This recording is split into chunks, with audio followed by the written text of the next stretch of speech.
We can start with the Pledge of Allegiance, and then we'll do board introductions. I pledge allegiance to the flag of the United States of America and to the republic for which it stands, one nation, under God, indivisible, with liberty and justice for all. Okay, there was a request, I guess our names are not very legible on camera or anything else, that we go around and introduce ourselves and the town we represent. Could we start with you, Bruce? Bruce Morton with Wallingford. Doug Earl with Clarendon. Samantha Green from Shrewsbury. Asha Carroll, Tinmouth. Adrian Raymond, Shrewsbury. Bjorn Barrett, Wallingford. Andrea Hawkins, Clarendon. Liz Filsko, Wallingford. Matthew Gouchberg, Clarendon. Okay. Can I actually add to that? Yes. As a chair, I am the policy chair. I didn't know if any of the chairs want to introduce themselves in their committee. Certainly. I'm the Finance Committee Chair. I am Building and Grounds Chair. I'm the negotiations chair, although we have not been that active, but we will start up in September. So we will go to approval of agenda. If I could have a motion, please? So moved. You a second? Thank you. Any changes, corrections, additions? No? Then all in favor of approving the agenda as written, please say aye. Aye. Okay, thank you.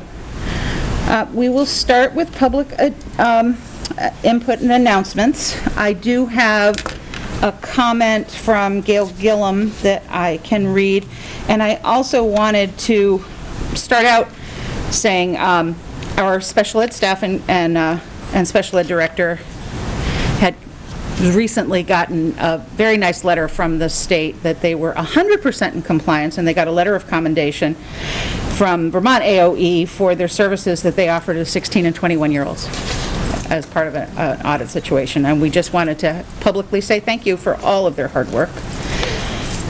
And the other thing I want to say is thank you for everyone for wearing masks. We really appreciate it. It is hopefully going to keep our school open this year, which would be very nice for everybody.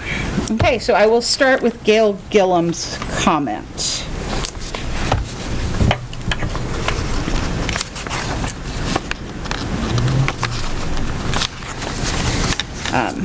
Gail Gillum, Clarendon.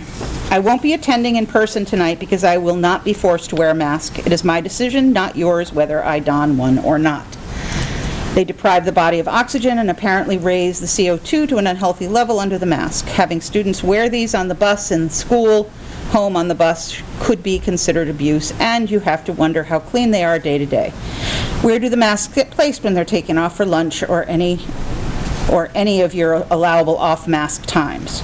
How many times are they touched by fingers for adjustment? Does each student adult sanitize after each touch? And then she says, number 1, state of Vermont verbiage on masks state they should require the wearing of masks. This is not a mandate, which is happening at our district 2 schools, I'm not sure what that means, per superintendent and a board vote, which was not attended by all members. 2, I wasn't able to attend the policy committee meeting on the 17th, so I sent a letter to BJ. She's referring to BJ Barrett. I emailed him after the meeting to be sure he received it. He replied, yes. In looking over the minutes today, none of my suggestions for policy changes were in the minutes, or even a mention that an email came from me. Why not?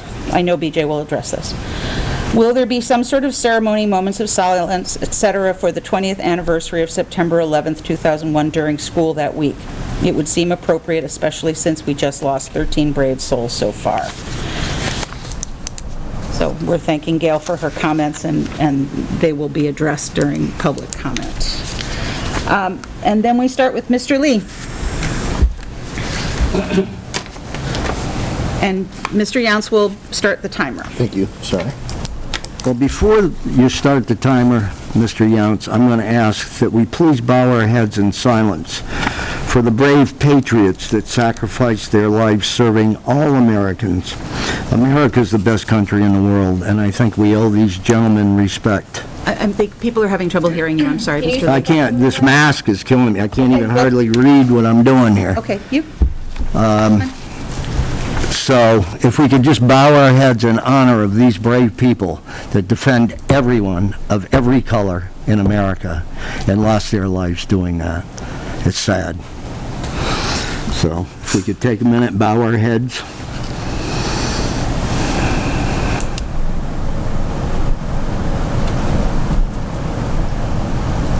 Thank you. So, I'm going to start with this because this really irks me. If you feel you can honor the flag of the United States of America, I think it is the adult thing to remove yourself from the room during the pledge. This is a disgrace to our country and a bad example for children attending our schools and others who see these videos at a later date.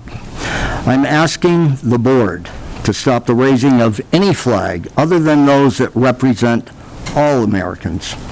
It is my understanding that the BLM Marxist flag will be raised on Tuesday, September 7, 2021 at 10:24 a.m. Who will be discussing with our children at this event? There's going to be a discussion. Are we going to have some veterans there? Are we going to have, who's going to be there and tell our kids what's really going on in America? And I would like an answer from somebody to that. It is I am asking this board, and I am requesting an answer. Who would have to ask students what should be done to make sure everyone in our school feels safe? Are you indicating to us that our children are not safe? When will you be releasing the results of the discussion from this flag raising? Are both sides of this issue being presented properly and without bias to our students? I would like to know why the public was not made aware, and I am requesting again that this is stopped in light of what just took place with our patriots. It is a disgrace to Gold Star families that just lost their sons and daughters, patriots not much older than the children that will graduate from this school, to raise a flag representing the Marxist anti-American agenda on our school. Members of this board should be adult enough to understand how disrespectful this is to all veterans, especially those who sacrificed their lives, and to this community and Americans. We did not elect this board to be forced to accept their political agenda. You were elected to implement the best curriculum and policies to educate our children to achieve excellence. Our school is failing miserably. What are we doing to promote our students' success? Until our school appears at the top of the list of successful schools in the state of Vermont, we do not have time to waste on anything but education.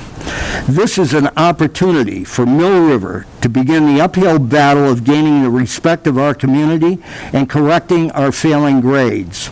Mill River should be a center of education, not indoctrination. May God bless America. Thank you. Thank you, Mr. Lee. Okay. Ms. Bonazenga?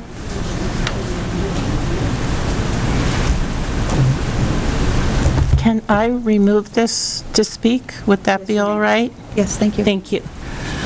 Okay, I'm from Tinmouth, and on behalf of myself, my husband, and the many, many community members who voted against raising the Black Lives Matter flag, I would like to apologize to all of our active military and their families, to all of our veterans, many of whom have lost their lives and their limbs defending our flag. I would like to apologize to them because a majority of people on this board have voted to desecrate our American flag and the flagpole on which it flies. You are putting a hate flag next Tuesday, unless you reconsider, which would be wonderful. You are putting a hate flag on the same pole as our American flag. The Black Lives Matter is the antithesis of the American flag and everything that it stands for. It's the exact opposite.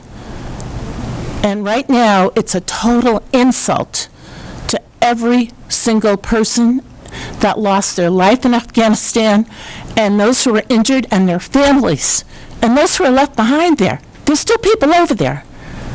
So I ask you to please reconsider taking a vote on this tonight, this evening, because you are desecrating our American flag. That is exactly what you are doing.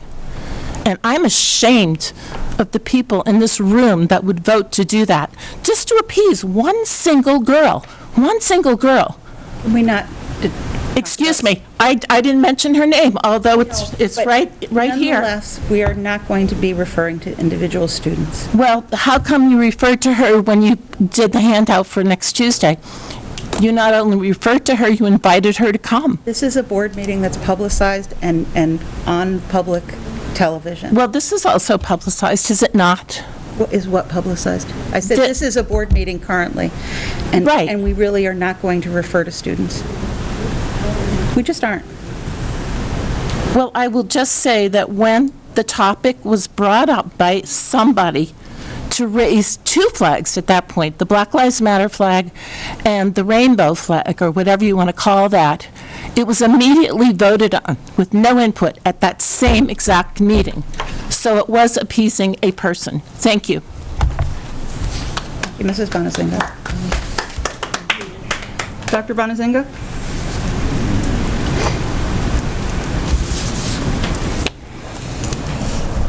Dr. Bonazinga, Tinmouth, Vermont. I don't know the answer to this because I didn't see it, and I've been told that the flag here at the school is not at half-mast, but I don't know that for sure. I would hope it was. I'd like to read off the names that we lost last week. Hospital Corpsman Maxton, Lance Corporal Kareem, Lance Corporal Espinoza, Lance Corporal McCollum, Lance Corporal Schmitz, Staff Sergeant Hoover, Corporal Lopez, Corporal Page, Sergeant Rosario, Nicole G.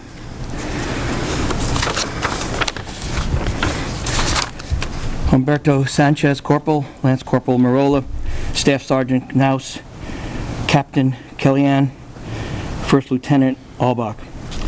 This group of individuals lost their life in a bombing in Afghanistan. They represent basically all the different groups of people that we have in America. They died for that flag, and they would have told you so. When that flag is associated with and pulled up with the Black Lives Matter flag, I hope to half-mast, not full-mast, you will be insulting those people, you will be spitting on their memory, and you should be ashamed. I recommend, in the interest of the protocols that we've seen in Seattle and in Portland and Minneapolis, that we continue with the Black Lives Matter protocols and their basic policies. And when you bring down the flag, the American flag, to put the Black Lives Matter flag, I recommend you burn the American flag, just like BLM has been doing all over the country. And you should be ashamed, and you should not fly that flag as you desecrate these soldiers.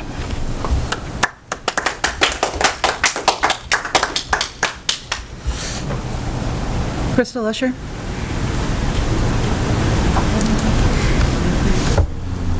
Hello, Crystal Clarendon. First, I'd like to thank Asha. I've noticed she always makes eye contact with the speakers when they're speaking, and a little gesture like that really goes a long ways. It's appreciated and does go noticed. I'm not speaking about the flag tonight, although I am a little confused why we've been told repeatedly we can't refer to the individual that requested the flag, which was recorded on the June 16 meeting, which is a public meeting, and it's available on to stream. So I'm really confused as to why that's even being said. I am going to just touch on the fact that the retreat has been on the agenda 7 times over the past 5 months, continues to get canceled. It's a waste of time, board members' time. You guys could be working on the goals and improving other things, and it seems like if you can't schedule a simple retreat, then it's pretty obvious why we're not making any headway anywhere else. The public has been begging for academic, athletics, inquiries onto why we have the enrollment decline, just last meeting, we had 2 complaints regarding the grounds here, and being unable to schedule a simple retreat is just ridiculous. So I really hope the board can prioritize and set some goals with deadlines, and as from the public's point of view, we'd really like to see some action, some decision-making and some things to move forward to benefit our kids. Thank you. Thank you, Crystal. Christine Billings.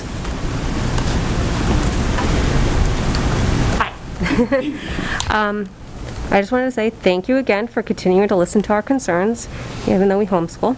I first would like to start my comment with an expected answer. It's just a yes or no question of the board, and if a vote needs to be done to answer my question, please make a motion to answer the question. Which question? Well, I want to ask a question, but it's a yes or no question. And I want to know if you can answer the question, because I know we're not supposed to have... We have a period of time after public comment to address public comment. It's a yes or no question. So I'm going to ask it, and then if you need a motion, okay? Is teacher in-service training designed and implemented to help the teachers better develop and educate our children? Is that what the purpose of in-service teacher training is? I think that's a general description.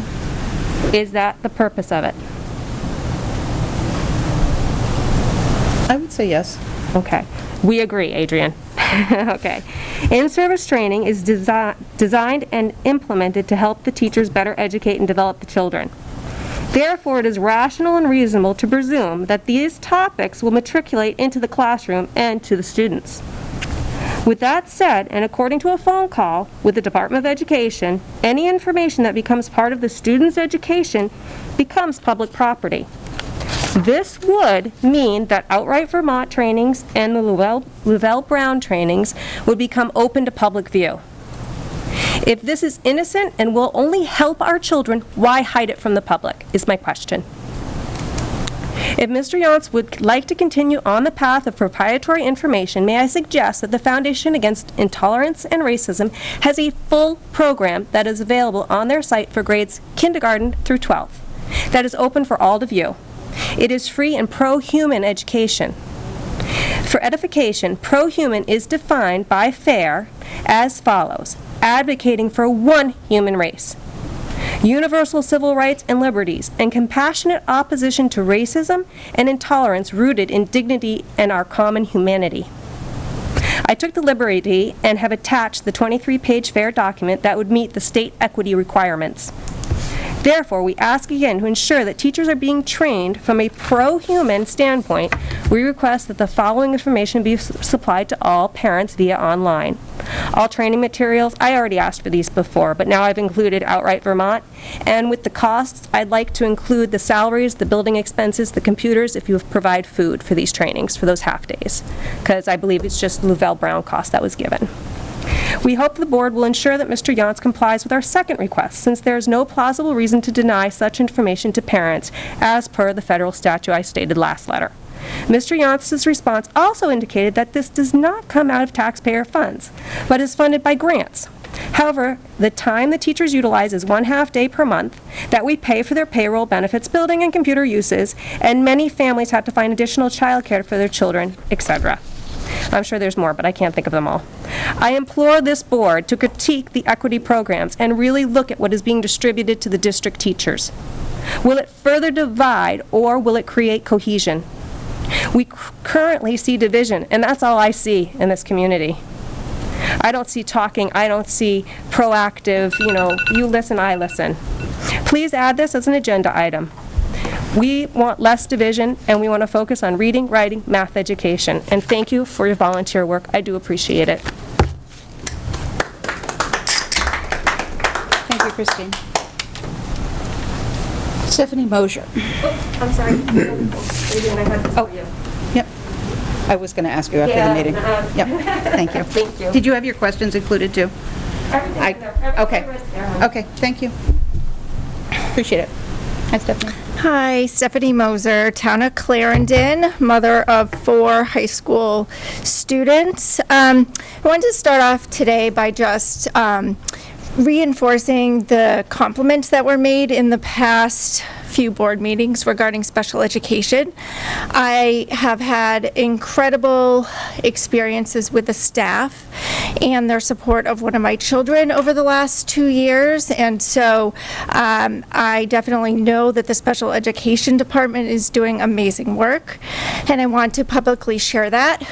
I also want to say that I am incredibly disappointed with the high school education. I have offered to have my children go elsewhere, and they have declined because they like their school. However, they will admit they understand that their education is not what it should be.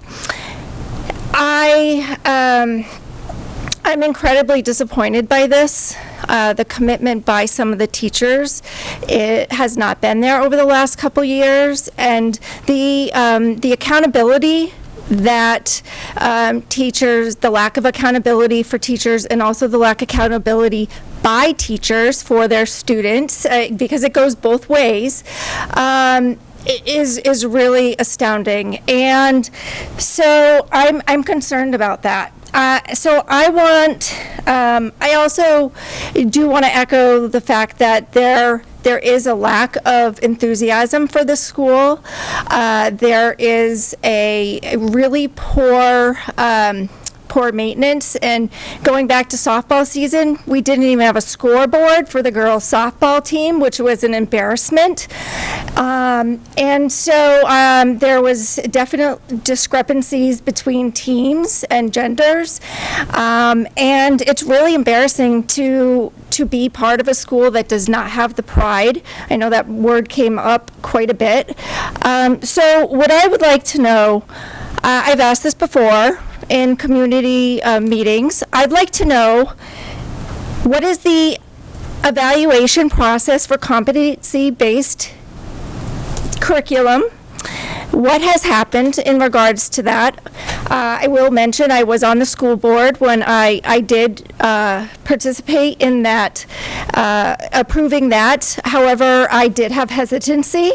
I do believe it is negatively affecting our children, and I have asked to have it evaluated because it is merely a subjective grading of our students. And so it sits with the teachers to make a choice about how they feel the student is doing, and not upon real work. I would also like to know how many students have left the district and why. I know there's been a decline. Why have they left? And will the why be addressed? Are we addressing that? Are we calling out whatever the problem is? And so I want to just end by saying I want to see pride. I was so enthusiastic about our elementary program, and the first couple years my kids were at Mill River, it was fantastic. So we have slipped, and it's showing in all the testing, it's showing in the kids' knowledge, it's showing in the kids' ability to do certain schoolwork. And so I just want to know what Mill River, what you all are going to do to establish pride and also to reinforce a good education. Thank you. Thank you.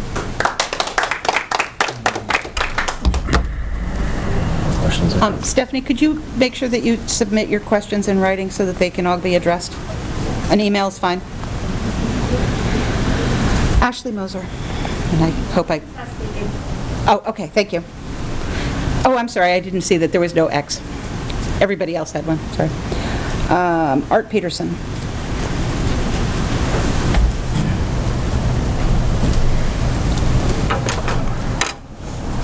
Thank you, Art Peterson, Clarendon. Just a question first, and the previous speaker hit on it. I wonder, what is the enrollment today in the school, 7 through 12? Do we know that? I thought that information was provided to you. Pardon me? Wasn't that information provided to you? Last year, but what about this year? Oh. 813. Excuse me? 813. 813. That was this school? That's today's number. I'm sorry. 7 through 12. Sorry, incorrect. This school. Today, enrollment 389. 389. Yes. Okay, all right. Many of the speakers that have already spoken tonight covered what I was going to cover. I would just tell you this. Throughout this country right now, we all know 13 servicemen killed in the line of duty in Afghanistan, trying to get Americans out.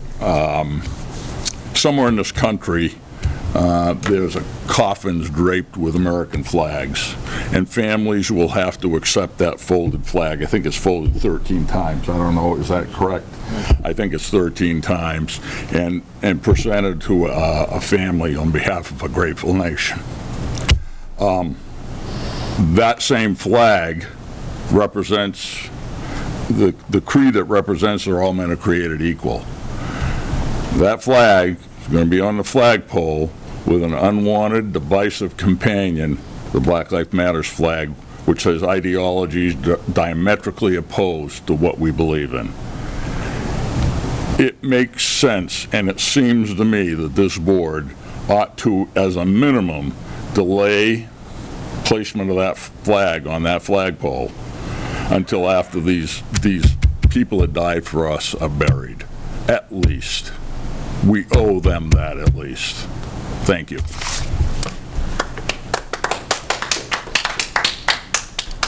Barb Peterson? Can I just speak from here? Barb Peterson from Clarendon. I don't know if it will be picked up for PEG TV, but... Oh, on the TV. Everybody wants to be famous. Everybody wants to be famous. Yeah, today I picked up my granddaughter from running, and I saw that the flag is not at half-mast, which I thought was supposed to be all buildings are supposed to be at half-mast. I don't know if you've got a shortener on it, but it was definitely at the top of that pole. If it's flying at half-mast like it's supposed to be, and then you have the state flag underneath it, you're going to have the BLM flag dragging on the ground anyway. It's divisive. There's no reason to have it up there. We are paying for the building, not BLM, as I've told you before. Will you please pay attention to education? Also, your inclusiveness statement I hear about. It is what color you are, or what sexual proclivity you are, or, you know what, we kids think about what we could do is we could split this all up in little groups. We can say, we accept pimple-faced kids, which is what kids are paying attention to, fat kids, skinny kids, curly-haired kids, big-footed kids, clumsy kids, kids with stutters, or we could be like we have always been, put a big welcome sign out in front of the school, just like our flag that unites us. The welcome sign means welcome. You can even put welcome to all, instead of dividing us constantly. Thank you. And please, can we go for a little education? My grandchildren, none of them are in school here. All of them started. We've got 8 less students just because they are not getting an education here, because you're busy fooling around with that flag. Okay, we are done with public comment. Public comment. Didn't I sign up? You didn't make an X. I'm sorry. Would you like to speak? I wasn't wearing my glasses. Madison, you may speak. Sorry. I will put your X in. Thank you for putting my X in.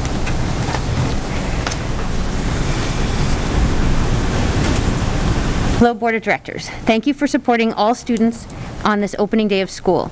I was doing first day paperwork and noticed a powerful and empowering dress code. Thanks for those changes whenever they happened. I completed emergency information, which allowed for all kinds of family structures. Thank you. I noticed gender expansive language from students today. It was honoring, inclusive, and intentional.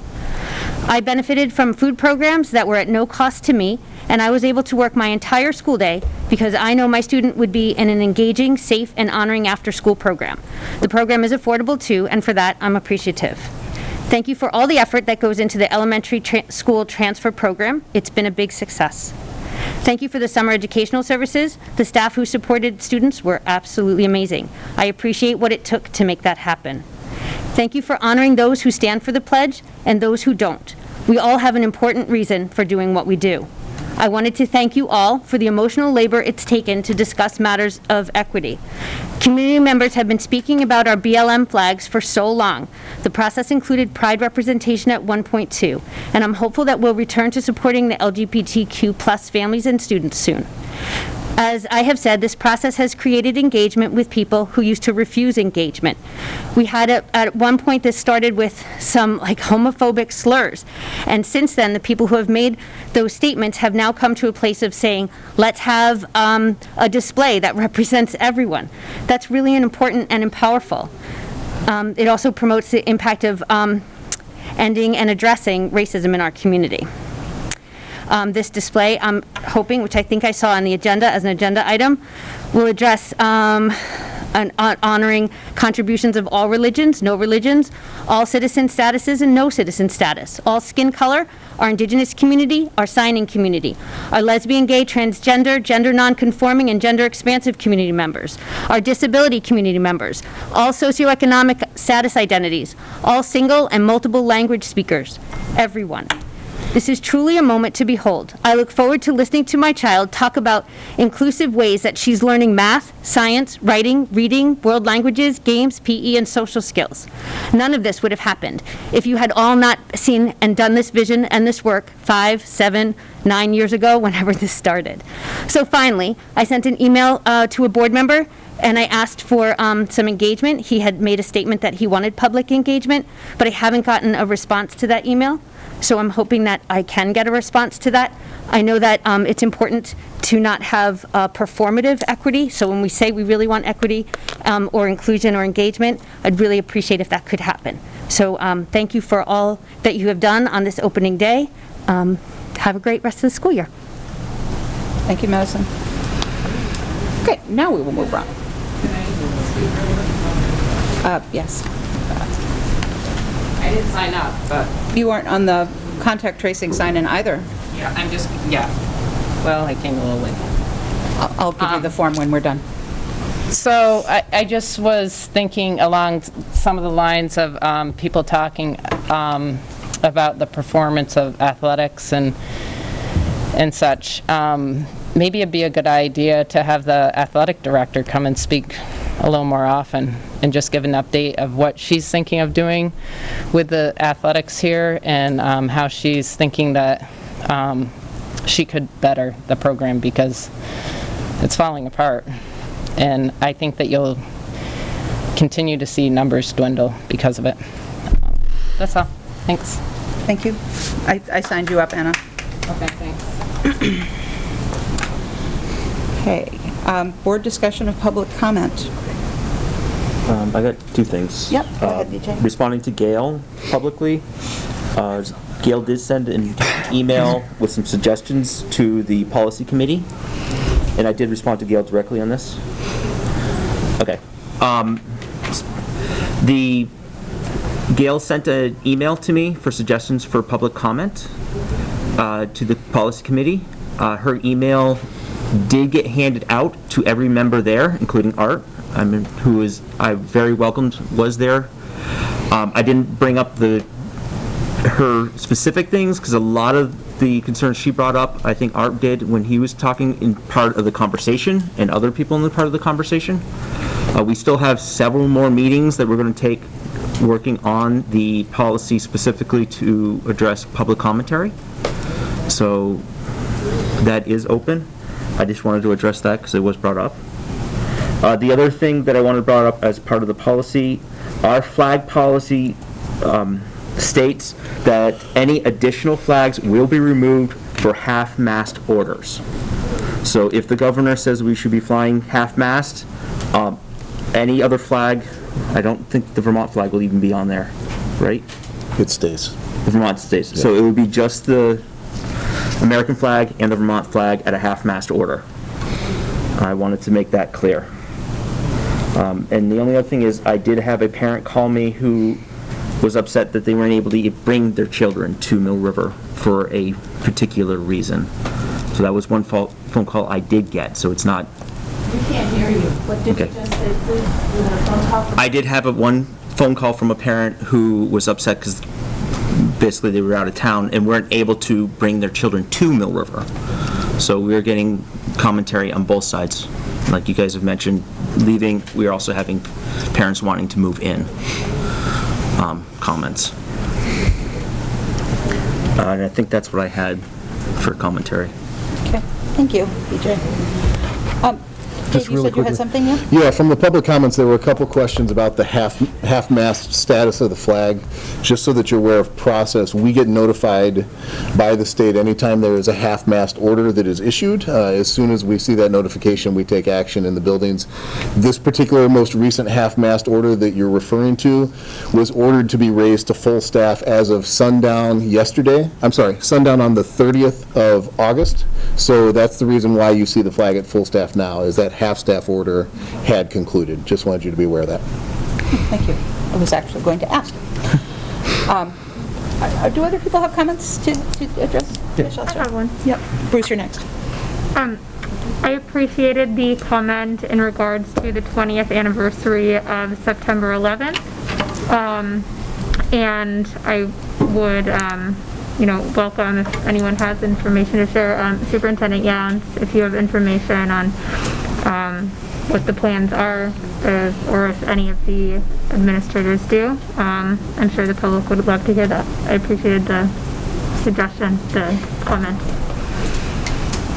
Yeah, at this point, with today being the first day of school, I don't have any information on what's being planned in the schools, but I do expect that you'll see something recognizing the importance of that date. So as soon as I have information, I will share that. Thank you. In an age-appropriate way. In an age-appropriate way, of course. Thank you. We can't hear a word you're saying. Not a word. Without opening, doing this. I can hear, and I know that not everyone's able to be vaccinated. There's nobody near you, and then, you're going this way. Okay, thank you. Bruce? Back in probably April, when I was running for the board, one thing that people kept asking me about was, why have kids dropped out of school? Where are they going? How many do we have left? And why are they leaving? And I asked if we could form an ad hoc committee in April, I'm sure it was that early, and to find out those questions. How many do we have? Why did those who leave? And I've never heard anything about it. So it's not that the question has not been asked, but I can't form an ad hoc committee. That's all. Bruce? Doug, did you have your hand up? Nope. Later. Okay.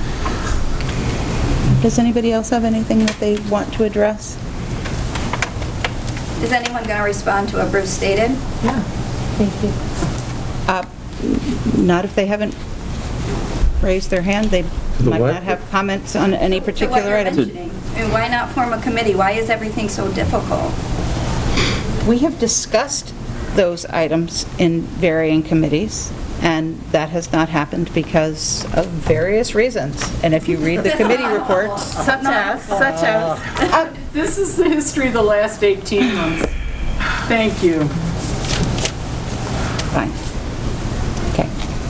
Madison Aiken. Excuse me? Madison Aiken keeps raising her hand. Madison, go ahead. Also, would be really interested in knowing about all the kids that have stayed or have come to this district. And I know what this really kind of broaches on is if you're saying why some kids left, what is the ability to identify students, even when we try and redact all of that identifiers. So that my assumption would be I would rather that the board err on the side of the protection of student identity, but I know that there are a number of students that have come here or have stayed here specifically because of some of the work that this district does. Thank you. Madison, is that your daughter next to you? Yes. Would you be willing to tell us how your first day of school was? It was good.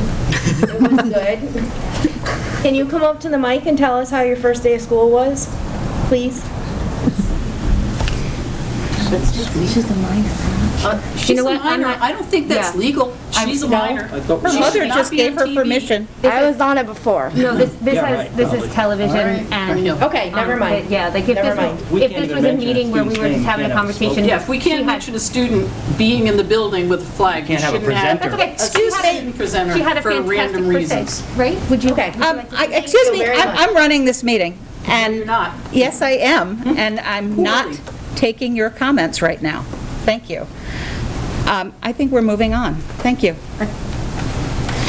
Before you move, can we just find out what Dave said about Yes, you can. September 11th? Because Could you repeat couldn't that, hear a Dave, word that was without your said. mouth? Sure, and sorry, it was probably from having my head turned. So, today being the first day of school, I do not have details in hand for what our individual 5 schools have planned for 10 days out. However, I'm confident that our schools will be recognizing the importance of September 11th in age-appropriate ways.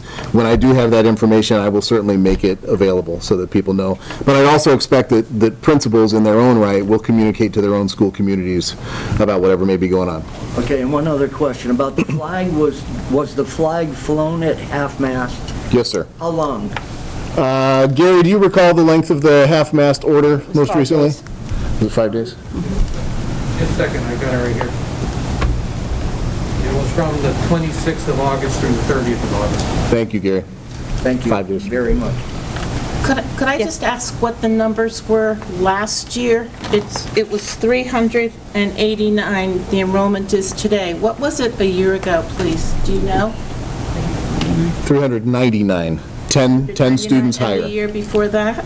I don't have that in front of me in terms of this particular building. I will share some numbers in just a little bit as a part of my update, just comparing total numbers of students in the district across a few years, but I don't have school by school immediately available. Thank you.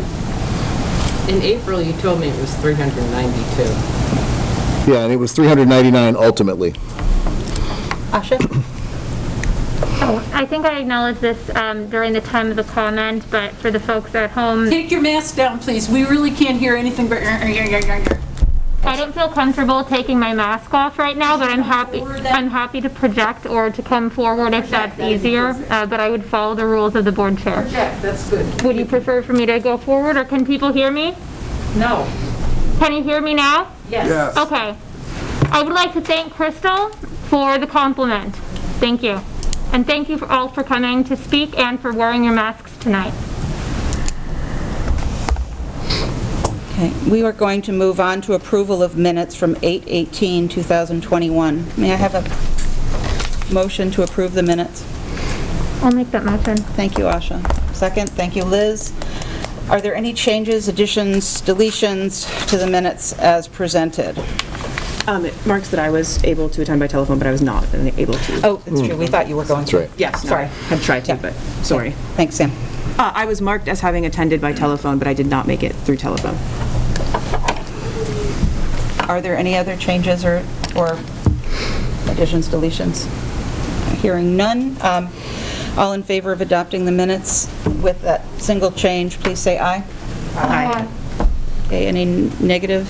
No, abstain. I wasn't here. I was getting to that, but any abstentions? Sorry. Matt also. Doug is, and Matt, because you weren't here either. Okay, thank you. We have a COVID status update. Dave, I think that's you. Yes, thank you. So just, if you recall, part of the decision you made at the last meeting, you asked for just some updates in terms of the lay of the land. First, to respond to some questions about student enrollment, just to give you a sense, we had 813 students walk through our doors today for the first day of school. I was able to be in all 5 schools and saw exactly what you'd expect. The elementary schools, I was there shortly after student arrival or during student arrival, and we saw kids and parents excited, people settling into their routines, and school got back to the business of school. In this building, I was more around during the lunch times, et cetera. You can imagine middle school lunch takes a little bit of getting used to, but again, the systems were operating and people were where they needed to be. doing what they needed to do. So really positive, nice to be back in that rhythm. For some comparisons for you, just in terms of numbers, now keep in mind last year was a COVID year, but just to give you enrollment comparisons, fiscal year 19, which would have been the 18-19 school year, our total enrollment was 905 students in the district, 905. The next year, 19-20, was 870. Last year, 2021, that number was down to 799, and we have seen a slight increase this year to 813 as of the first day of school.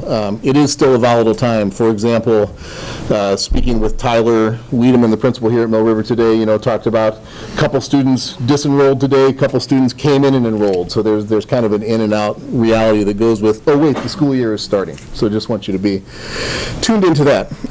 In terms of statewide, it's worth you knowing that based on what I was told by the Secretary of Education, all school districts in the state have some form of mask mandate with one exception. That one exception is Canaan, up in the northeast corner of the Northeast Kingdom, where that board voted to oppose masking in their schools. All other school districts in Vermont do have masks in schools, either as we do, which was we will have universal masking until all students are eligible, or some people took the governor's recommendation of first 10 days and then see where your vaccination rates are with your students. Related to that, I wanted to let you know that we finally have some clarity from the state. It's not clarity we're excited about, but we have some clarity about that vaccine status process, how you find out student vaccination status, and the simple answer is schools are going to have to ask families about that status and get that verification from families. We were hoping there is a state vaccine registry that the Department of Health maintains. The easy path would have been for schools, or school nurses in particular, to be able to utilize that to find that data. But you could also imagine, just to protect other information, they don't want to open that wide open to people looking specifically for that. So that will be an ask and receive of information process when the time comes for that.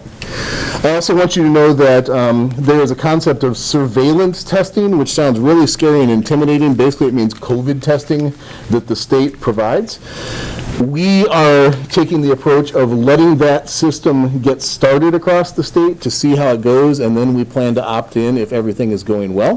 What we saw with that process was many districts jumped on and were told you'll begin in October or so, and they went through 10, 15 hours of training and found out that the process was going to be incredibly cumbersome. This is for testing of students and staff for COVID on a weekly basis. Due to the cumbersome nature of that process, you're seeing a lot of districts saying, hold on, we're just going to wait and see how this goes. And our conversations with Brian and I and with our health professionals, that was the agreement we came to as well. Is we're going to wait and see how this goes. And once the kinks are ironed out, we'll have a window to opt in. So there is a strong possibility of that down the road, but we haven't jumped into the testing party quite yet. Just want you to be aware of that. It's worth you knowing that contact tracing will still be a reality, and it will look a lot like it did last school year for any of you who experienced that last school year. The good news is our administrators and our health staff are very well trained and experienced in that process. The bad news is the experience in the northern half of the state, which largely started school last week, has been that COVID cases were popping up all over the place, even in masked environments. So contact tracing is hot and heavy. Classes needing to be sent home is a reality. I've even heard of some scenarios where schools have been closed down. So not trying to be doomsday-ish, but we talk about it more of when we will have to begin our contact tracing as opposed to if we have to begin our contact tracing. So we're expecting that to be re-emerging. And finally, I know it's on the agenda if needed. I would request that we have a conversation in executive session later about labor relations agreements as it connects to COVID. So that's a conversation that I'll request when the time comes. Happy to take any questions on that particular part of my report. So we're just basically going to ask and hope that we get an answer. Is there any proof being required? We don't know that yet. Oh. So once again, the districts that did the 10-day and then we're going to check thing, we're in a better place than that because we don't have the urgency of we've got to figure that all out in 10 days. What we get to do is we get to watch how other people are implementing that, and we'll get to see what goes really poorly and what goes really well in terms of the ask. And then, is evidence required? Is it just some form of attestation from the parent? What does that look like? It's also worth keeping in mind, like with the other vaccines or the other immunizations that are required for students, the only opt-out option for students for that is a religious exemption. There used to be a philosophical exemption in Vermont, but now it's strictly a religious exemption, so we'll also be waiting to see how that piece plays out overall. Mr. Lee, do you have a question? I do. I just wondered, what has happened to the flu? It seems to have flown the coop. Okay, that's probably not a question that this board can, it's not a question this board can answer. What has happened to the flu is the question, and the validity of testing. They found problems with testing, so how do we trust what's going on? Would you like me to respond? Sure. Yeah, Mr. Lee, it won't surprise you, my response is, we used to have a medical professional on this board. We don't anymore. I know that one just left, but I'm not a medical professional, so I'm not in a place to assess the status of flu or the validity or not validity of testing. What I know in terms of my role is the State Agency of Education has advocated, hey, we've got this testing protocol that you can hop on board with. We have taken the approach of, we're going to wait and see. We're going to wait and see what that process looks like because we don't want to enter into something that will take our eyes off of the important things that we talk about, like learning and making sure that we keep the schools operating and keep them safe. So we're just waiting to see on the testing. I think that's a great idea. So I have a question. When it comes down to the point that we ask, the schools have to ask the parents, for vaccination of their child, and they opt to not tell, that just goes into the data that we just don't know, right? Great question that I don't know the answer to yet. Okay. Don't know the answer to Because realistically, you may have some parents that say, it's not a required vaccine to enter any school. I don't have to tell you if my child is vaccinated. Yeah, and so I guess just plain gaming that out, that was some tech language for you. Gaming that out, the scenario you could run into is if you had people say, nope, I'm not telling you that, that could get in the way of us reaching the 80% threshold that we would be trying to reach in order to say, okay, no more masks are required. So there's a delicate dance there in terms of So we may just have to communicate that a little bit. You betcha. But again, we're not there yet. We're going to get to watch some other folks play it out and see where that goes. And you can't answer yes, it's a no. It's a waiting game. Exactly. Okay, we have future board meeting format. And you had given out a nice little handout. You want to pass on that way? Yes, Anna? Once you reach the 80%, does that mean, I know at my son's school, if they reach the 80%, then they don't have to wear masks. Is that the way it'll be here? We don't have the answer to that yet. Hey, Brian, can I ask a favor? I have a few extra copies of this that I'd be happy to be shared among the audience if folks are interested. Thanks. That's all I have. Brian? We have one extra as well.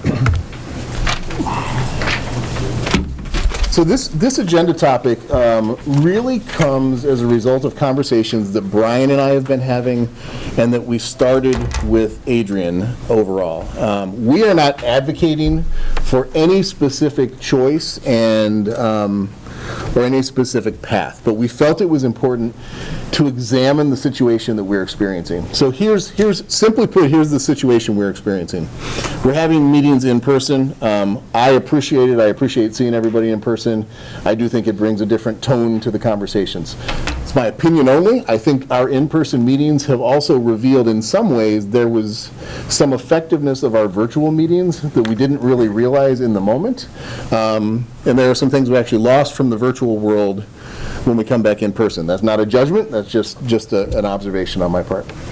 What becomes challenging about our in-person meetings is a couple things. We hear from the audience on a regular occasion about acoustics, about sound, so that's a dynamic that we have to consider.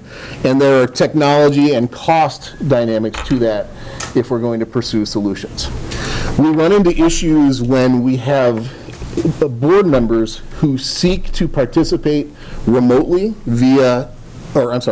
participate remotely in an in-person meeting. So if I can just play that out for you. At our last meeting, Sam was possibly going to be calling in remotely. We have this phone here. So we could have a board member on speakerphone, and we can navigate that. They could generally hear very well what's going on up here. Might not hear the public speakers, so there would be some dynamics with that. If we get to more than one person wanting to participate remotely, you start getting into things like, okay, are we setting up a laptop at the end of that table and another one at the end of that table? What does the audio look like on both ends of that? There are just logistical challenges that create a less than ideal environment for everyone. Brian and I, and Brian gets the credit for doing the heavy lifting generally, we wanted to just lay out for you, given that dilemma of it seems like we're in a window where board members are going to have intermittent needs to be remote or be here.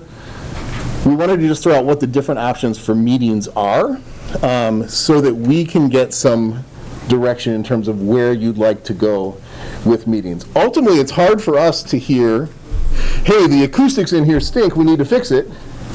But we can't fix it without saying this is what we want to do, so let's make that happen. So if we get there, we can move on that.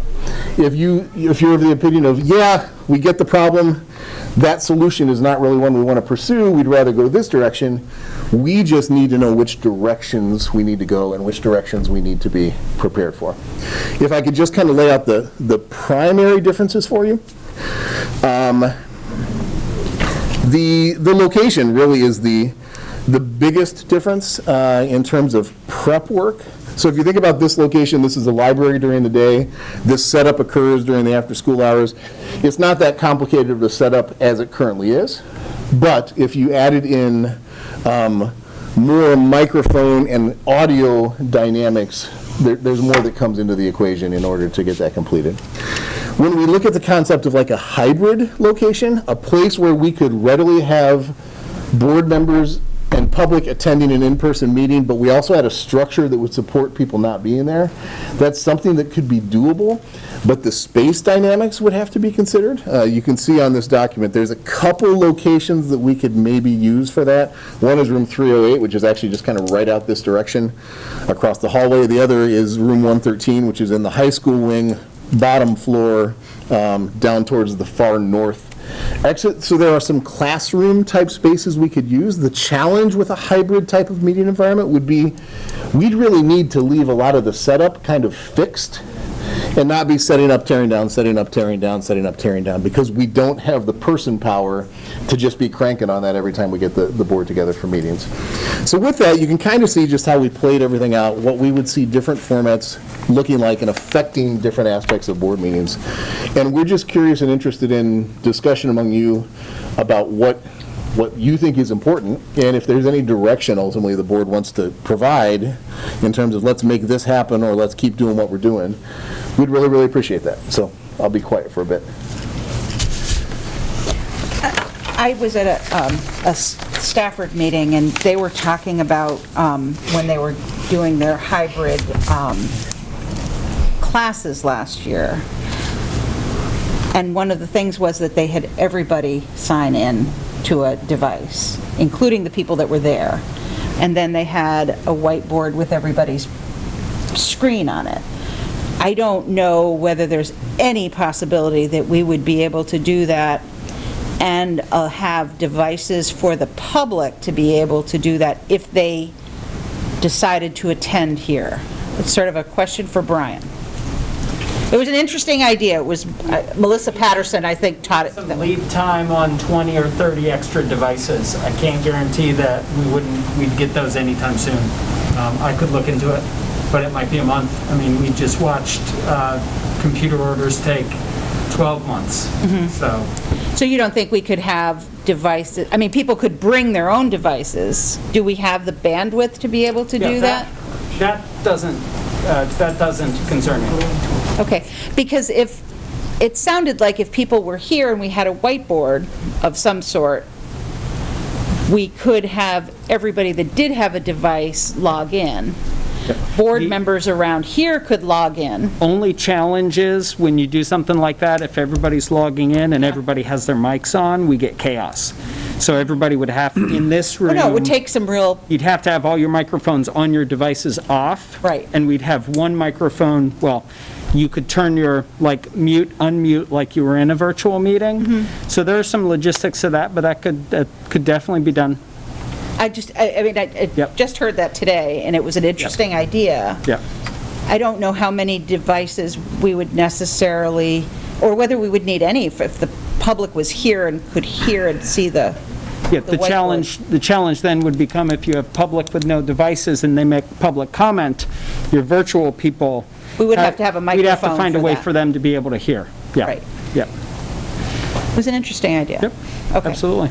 And I'm looking at all these other, comment, everybody. I mean, sorry, I didn't mean to monopolize, but it was such a cool idea. So are these proposals for all of us? Like, for example, we would all meet remotely? Is that a proposal? I would say these are not so much proposals as just Options? overviews of what our meeting options might be. And bouncing from one to another would be a really difficult process, but we just want to tease out what seems to be the preferred approach in general. So I will say, I very much like to meet remotely. It just saves me 40 minutes out of my day that I'm not driving here and driving home. And the acoustics in here, like if we go back to watch a meeting, it's really hard to hear us. You can hear people sitting behind William, but it's hard to hear what folks here are saying, I've noticed. Yeah, I watched the 18th meeting because I wasn't present, and I watched it via YouTube. And it was really hard to hear some of us. Some who have really loud, booming voices you could hear, but then you also hear the feedback a lot more out behind. And that almost gets a little distracting when you're trying to pay attention, like, as a board member, trying to listen to what happened because you missed the meeting. So, yeah, it was, and I'm with Liz on the remote part of it. My son's at my parents' house right now and keeping them up, because then if I'm home, I can maintain what's going on. And I wouldn't have a problem coming and sitting with the public like every so often on a rotating schedule, that we have at least one board member present or one or two present, so that somebody is here, if public wants to come in and stuff like that. Yeah, that's a great point, Andrew. If we did a remote meeting, And I know, we're required to have a public Doug coming location. in. Yes, Doug was coming in during the pandemic. Required to have that. It's also worth pointing out, and I suspect you figured it out, but the YouTube feed, so that iPad back there that you see Brian operating, Yeah. that's what the YouTube feed is working off of. So that's why you get sound from the audience caught on that. If you We're go getting to, it on PEG TV too. was it showing up on PEG TV? It was a little bit on PEG, a little, like one of them, somebody was clicking a pen and you could hear. especially with that. One of the There's a first ones or lectern mic. something, but. Yeah, you could definitely hear that when that happens. Yeah. But what William's recording on the PEG TV feed uses these mics, so that sound's ultimately going to be better than what Brian has in the back. But in the back is live right now, or slightly delayed, whereas PEG TV, Yeah. posts later on. Yeah, so I'm kind of piggybacking Liz a little bit. I mean, I wouldn't have a problem going on a rotating schedule of being here for the public if. I mean, what was our average viewership when we were remote? Because it seemed like we had a lot of people tuned in. I don't know. Did you hear that question, Brian? Yeah, average viewership was a lot higher than now. Now we get 10 people or so watching, where we get like between 30 and 70. Actually, and come to think of it, someone from the audience had previously brought up an equity issue, for folks who don't have childcare or don't have transportation, that remote option is important for the community at least. Gail would have been able to join us today. Yeah, no, I mean, Yeah. She could have called in too, right? She could have, but I don't think it would have been But you wouldn't have been here for the whole meeting. Yeah. Yeah. I mean, she could have made her comment, yeah. Asha? I just have a couple thoughts. I'll echo what others have said in that certainly for me personally, certainly for me personally, I think that remote would be the easiest option. However, I'm really interested in making sure that we are serving both viewers. Brian, thank you. That was very helpful to hear what viewership has been comparatively, but also to those who are actually attending the meeting. You know, I would maybe, as we move forward and explore things, it might be useful for us also to survey members of the community or to get some sort of community feedback, because I want to make sure that if we do transition back to remote, for example, that we would still be enabling that participation in a way that serves the public. I'm curious as to if folks have found that there is a benefit to in-person right now, despite, you know, if it's worth it meeting in person despite, say, the acoustic issues, which I, of course, have been experiencing tonight. So. I'm going to jump in here as I do like the remote. It made, I think, the collaboration with the community was increased when we did remote. I do not want to give up visiting the schools, though. As much as I do like the remote, maybe definitely probably move the committees back to it if the community wants to do that. But I do want to somehow incorporate visiting the schools. So I don't know if we want to do one remote, one in you know, where we used to visit all the schools. That's something I don't want to give up. And I think we need some exposure to the schools. And if it looks different than a meeting, and maybe it's a community thing that we do on a regular basis, I'm okay with that, but I would like to be in the building at some point. That's my only thing. Okay, thanks. Matt, and then I'll let you ask your question. I prefer in-person meetings, one with 7 kids. I tend to sit next to the water heater on the only laptop we have, so if I have kids that need to do homework, I'm on the laptop.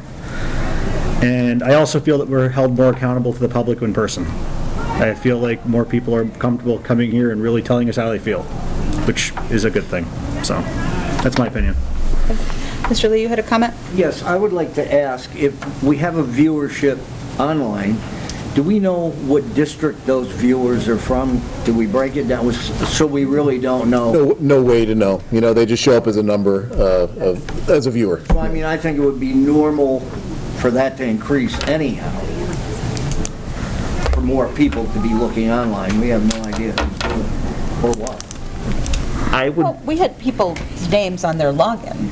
Some of them. Yeah. Some of them. I mean, not all of them. When people but yeah. would come on for public comment and the like, yes. But if you recall, If they were just watching on YouTube. that was no. just on YouTube, Right, yeah, correct.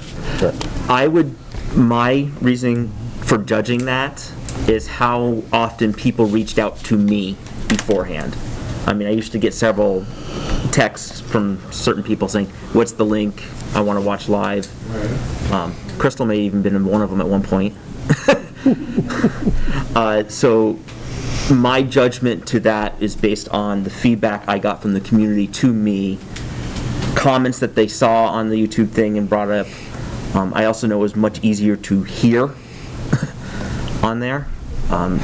So, like I said, there's a give and take. I think there was some definite advantage to remote, but I don't want to give up some of the in-person. But hearing, we should be able to attend meetings in public, and if hearing you guys is a problem, there's a solution to every problem. Yeah.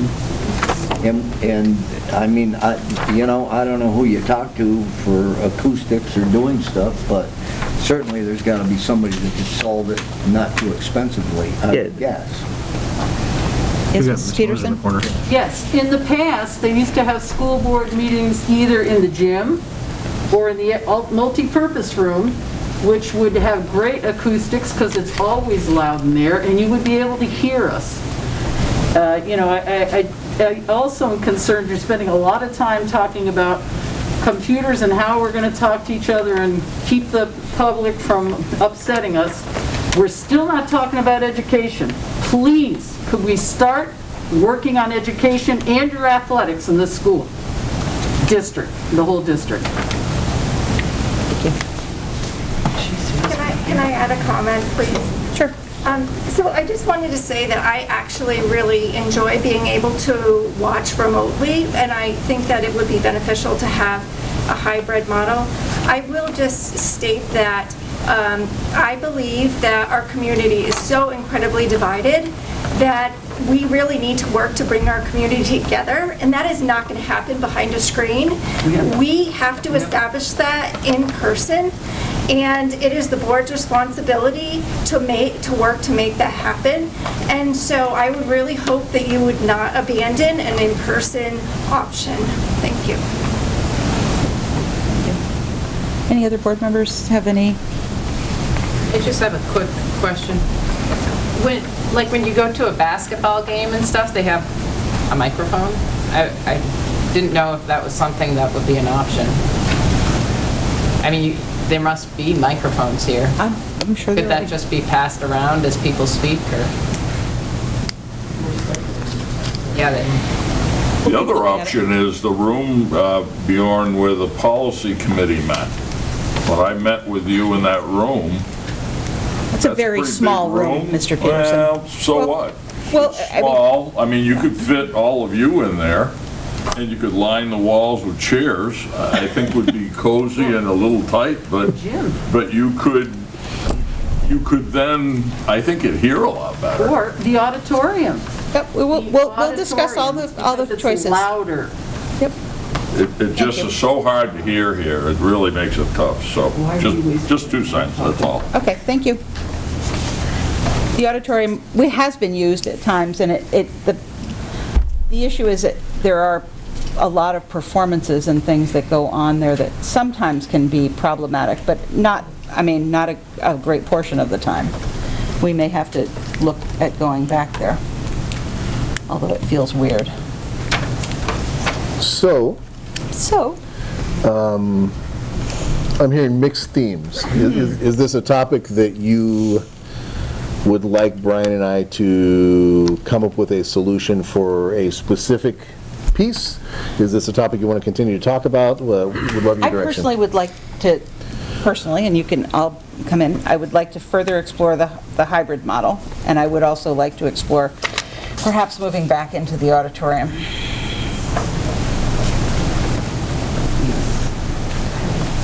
Where there are speakers and microphones able to be used reasonably easily. Anybody else? Just to be, if we were to go hybrid, would it be a possibility, or is it just, I'm just trying to think about what BJ said as well about going to each school. Like, could that be that we still did that, or would that have to be given up if we were to, in theory, if we had that one person, could that person, whoever's representing in the public, could they, or, could the 2 of us come from Shrewsbury School, could we meet from our schools virtually? Or is that just logistically not a? I don't know. It's something to be looked at. Yeah, you could end up with, if you did hybrid, you might have half the board here and half the board, as long as there's you can actually have communication. Right. That's not, isn't dragged, with a delay or. Right, 11 of us on computers versus 2 of us on a. Right. Or 3, for the public. Is everybody in agreement that maybe those 2 options could be further looked at? Okay. So a reusable hybrid where you could have maybe the 3 or 4 board members or half the board members who, for whatever reason, can't attend one night. I mean, it is problematic when we only have 6 or 7 people here, It just. All right, we'll explore options. We'll bring back some proposals for our next meeting and take it from there. Thank you very much for talking through that. Sounds good. And now we have, the board retreat rescheduling. Does everybody have their schedules? This is getting a little ridiculous.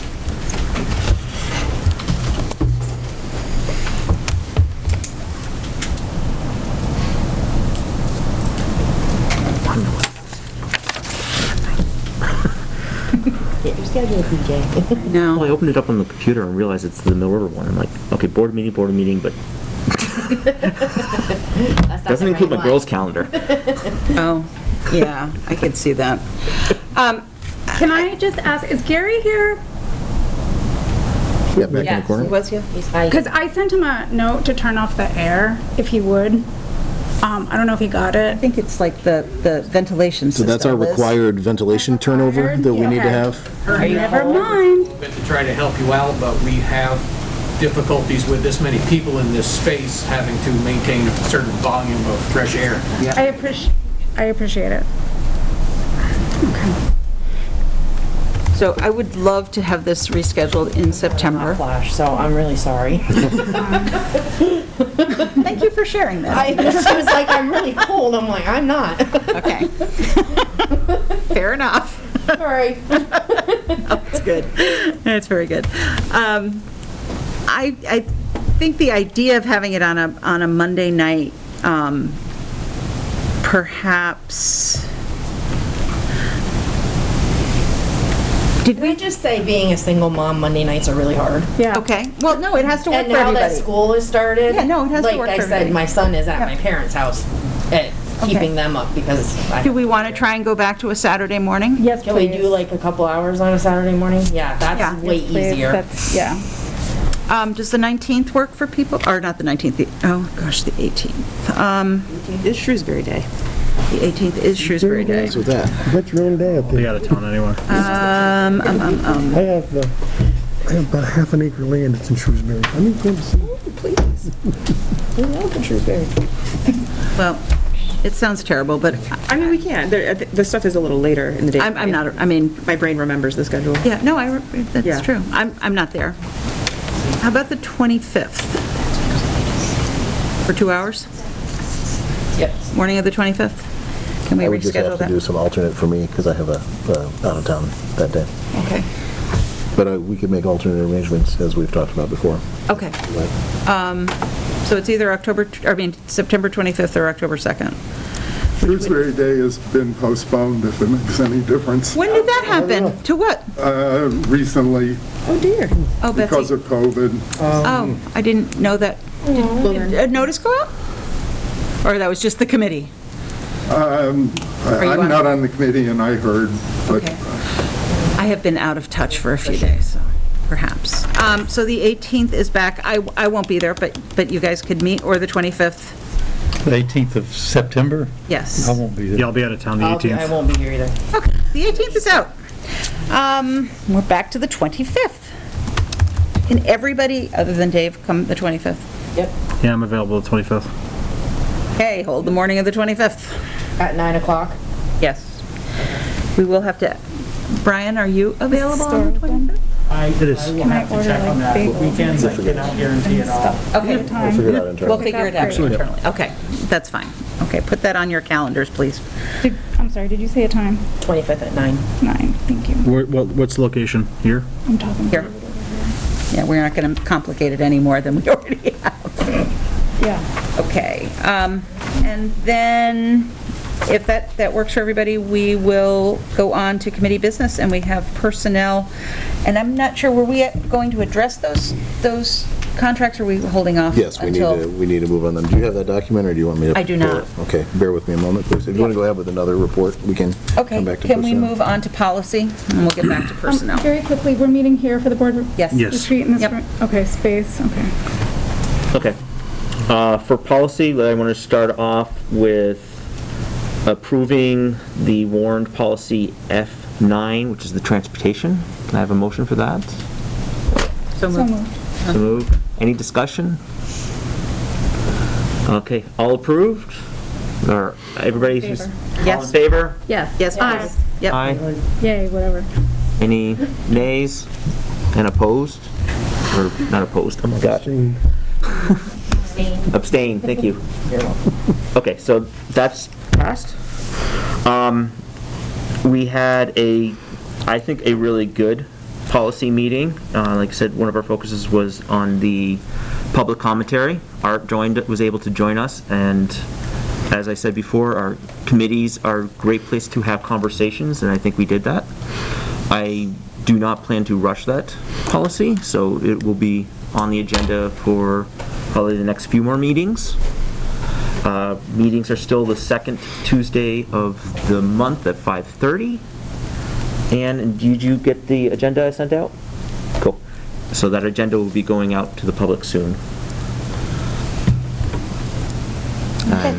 Yeah, I'm done. Okay, thanks. We can go back to personnel. Okay, personnel can come back. So, Personnel Committee needed to be canceled today due to Len's inability to attend, but he was comfortable with just bringing the recommendations to the board. All of this information's been shared with you previously, so just for the record, I'm sharing it. We are asking for approval of the following in terms of hires. Letter of employment for Carrie Valente, 0.2 FTE reading specialist at Timoth. Letter of employment for Alice Coates Martin, after-school program site director at Shrewsbury.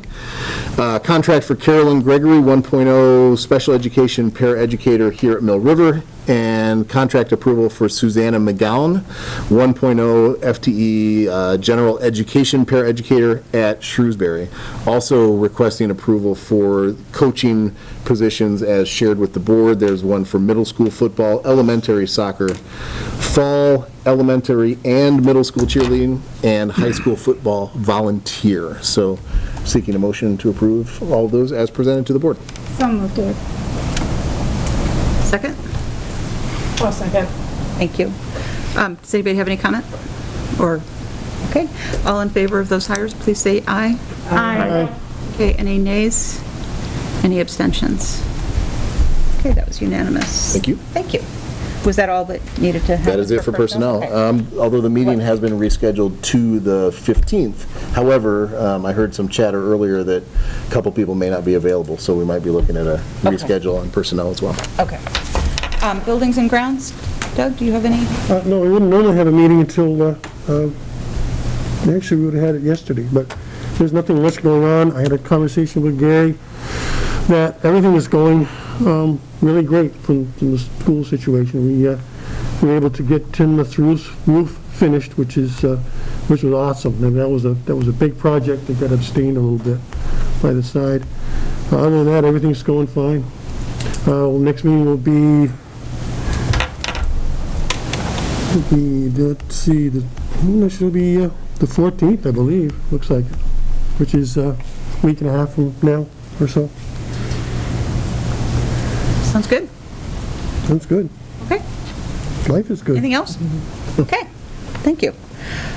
Community engagement update, I don't know, Maria is not here, whether anybody has anything to do. Okay, thank you. And finance. Okay, good evening, everyone. So, bear with me, I have a new computer. Okay, we have the following pay orders and payroll for approval this evening. For payroll, I have a warrant dated August 27th in the amount of $573,117.79. I have a warrant dated August 30th in the amount of $86.04, and a warrant dated September 1st in the amount of $4,702.17, for a total of $577,906. Hold on, I gotta match here. Okay, for pay orders from the general fund, I have a pay order in the amount of $288,637.75. Also from the general fund, a pay order in the amount of $5,627.85. From ASP, which is after school program, a pay order in the amount of $1,114.82. From the lunch program, a pay order in the amount of $8,390.12.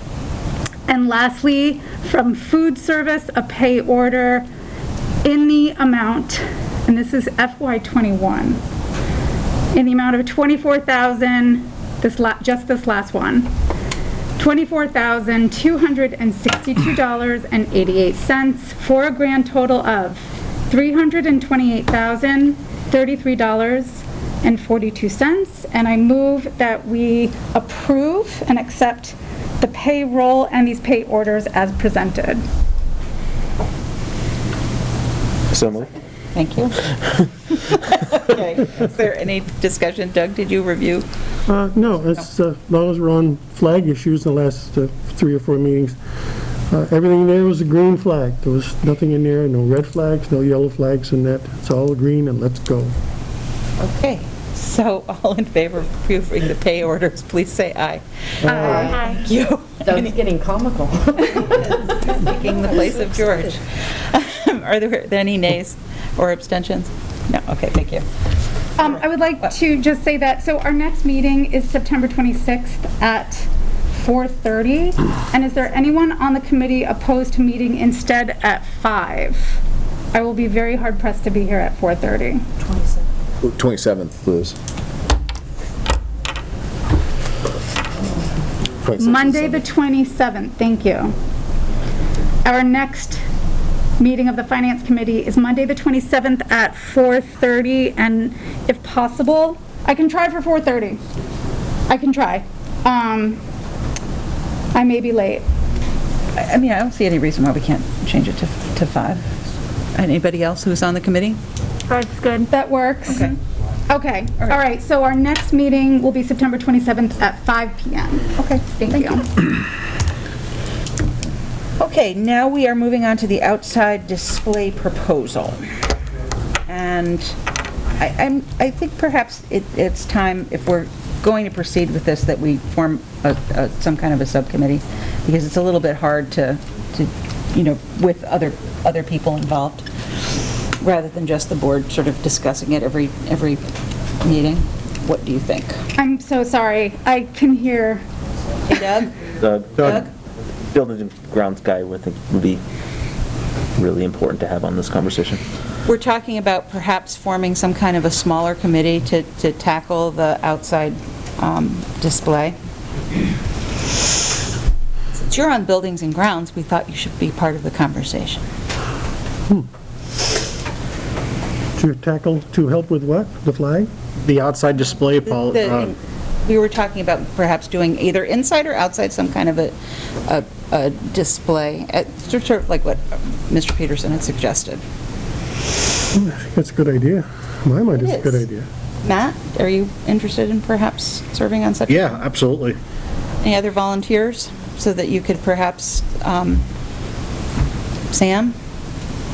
Doug, did you say yes or no? Yes. Okay, so we have at least 3 people. I'm here to serve. I'll serve on it. And Asha, I would sort of leave it to you guys to get together and perhaps talk with Dave to maybe get some faculty interest. Sure.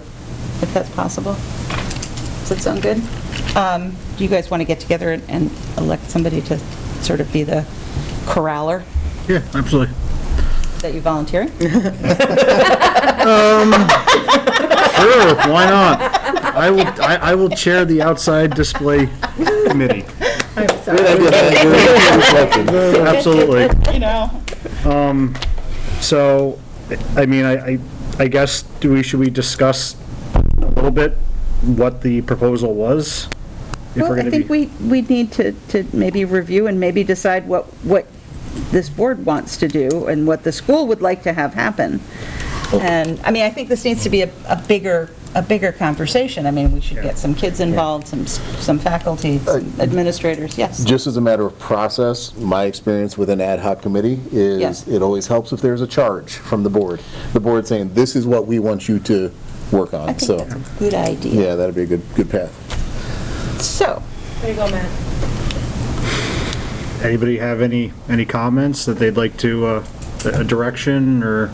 Well, you missed it we talked it a lot last meeting. I think you missed it. Yeah, I had originally asked to have this put on the, on the agenda, not realizing that I wouldn't actually be able to attend the meeting, which kind of probably looked a little bit funny.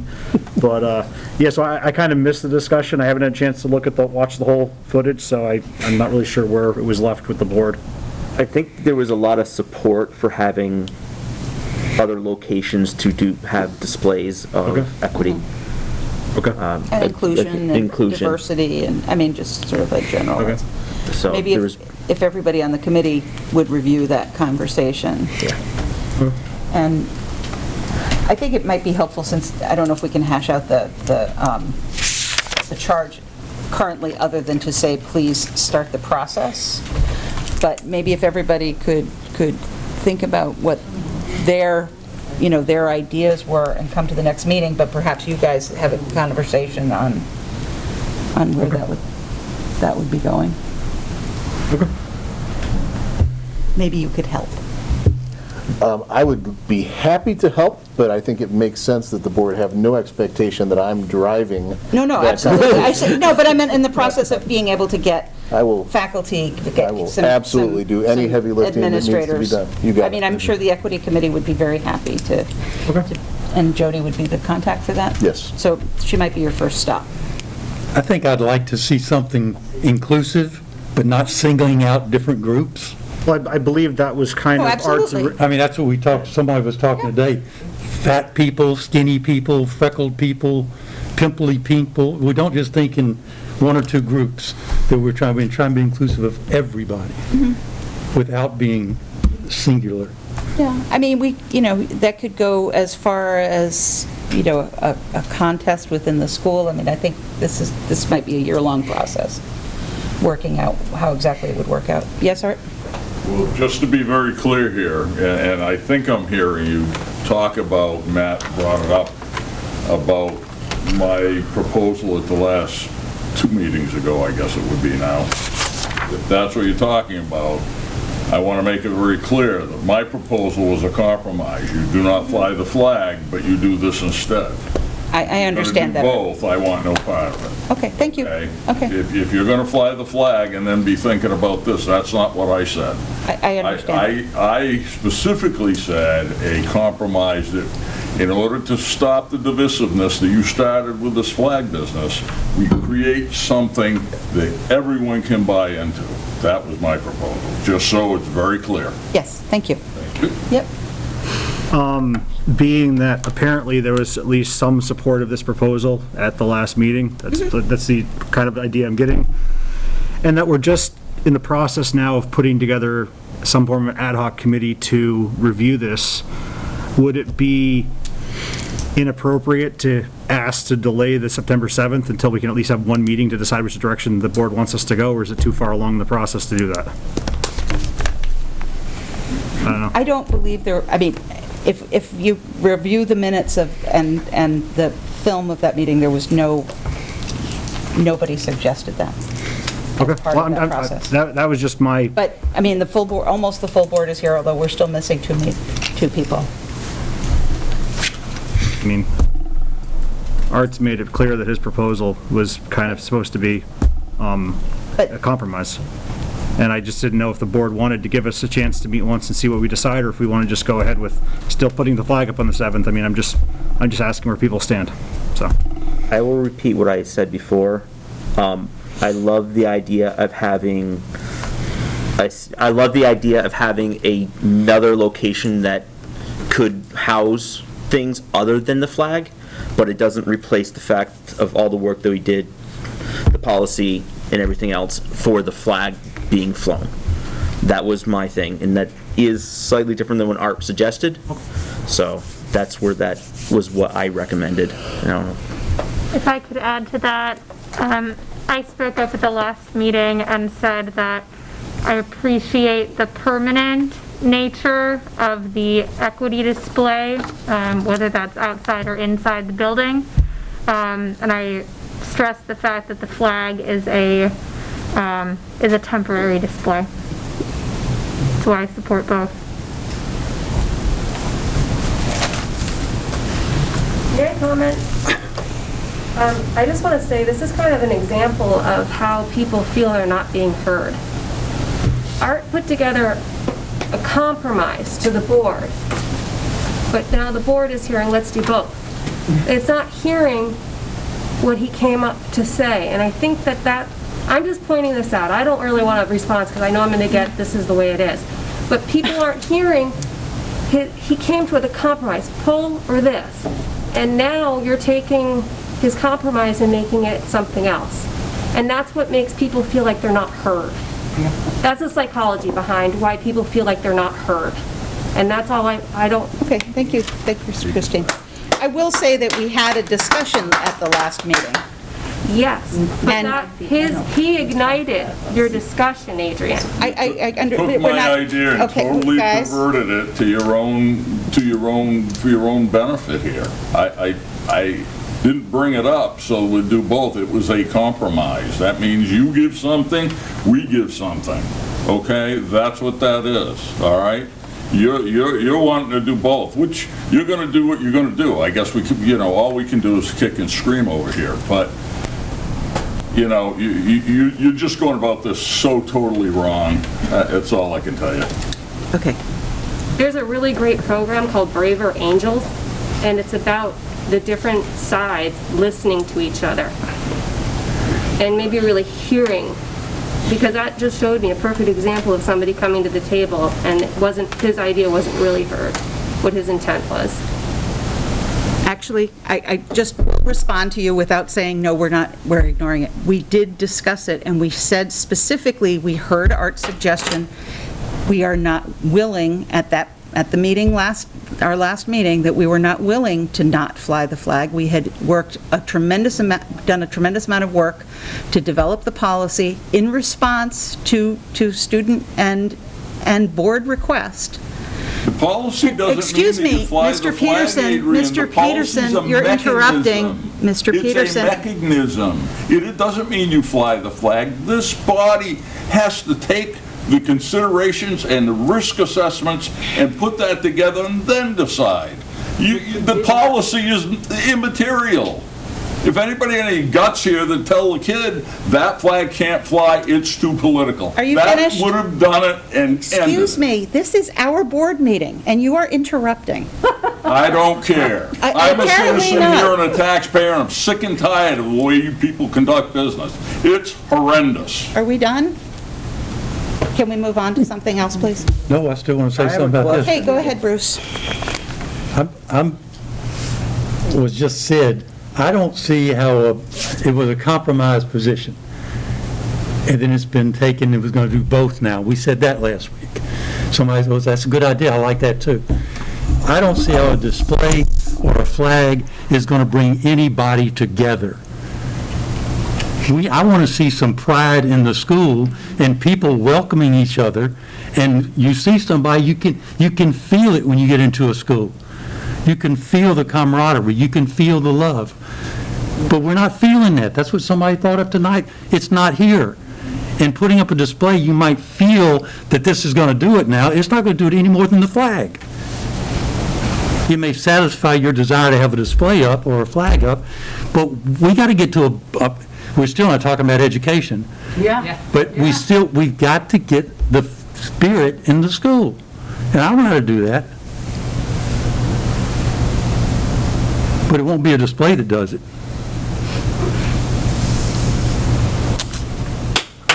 I'm sorry, that was great.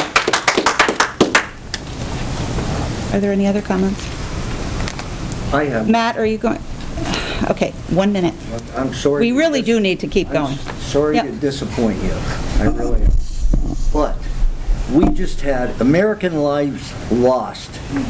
This is no time to put up a flag on our school that is detrimental to the service those people do to America. This is disgraceful. And you know what? If we have one little puppy that's going to be upset, so be it. We have a country that's upset, and a country that deserves respect from you, from you, from you, from every one of you. And this is a disgrace. And I'm done now. Thank you. Do we know when the funeral is going to be, the funerals are going to be? I When don't they're think scheduled? anything's been said. Why don't we move on to something less contentious? Public comment against board member.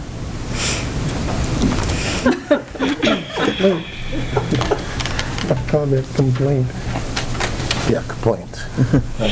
Public complaint. I'm not really, I know there was a complaint issued or made by Crystal Usher, specifically about Liz turning her back on a public speaker in her form of, and I won't, you can speak to it yourself, you already have. If there is any interest on the board to further discuss this, we can do that. We have a public complaint. Do you have the complaint? I have a statement to read. Okay, go ahead, Crystal.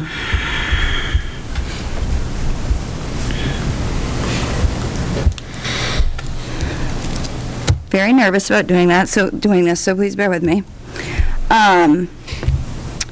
I feel that Liz was repeatedly has behaved poorly and violated ethical policy B3, numbers 1, 2, and 3, as well as the Vermont School Board Association Code of Ethics.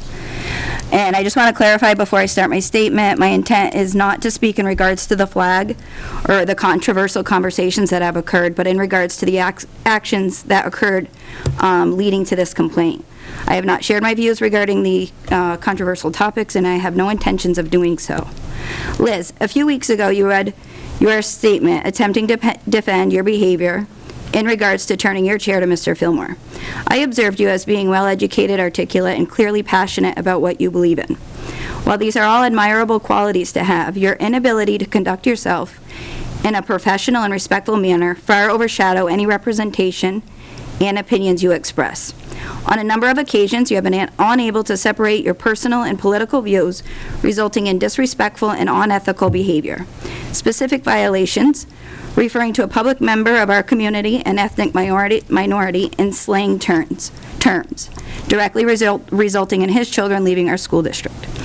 Referring to another public member of our community as a white supremacist, because his viewpoint differs from yours. This individual, Aaron Majorel, later ran for a seat on the board, as you know, losing by 6 votes, which could have been a direct result of your negative social media comments made by you and another board member. Aaron, who does not have a Facebook profile, was unable to defend himself in the same public platform in which you used to bully him. As he has stated, your words could negatively affect his personal life, his children who have now also left the school district, and potentially damage his career. Turning your chair against a public speaker, which you attempted to explain in an email reply to me dated 7/22.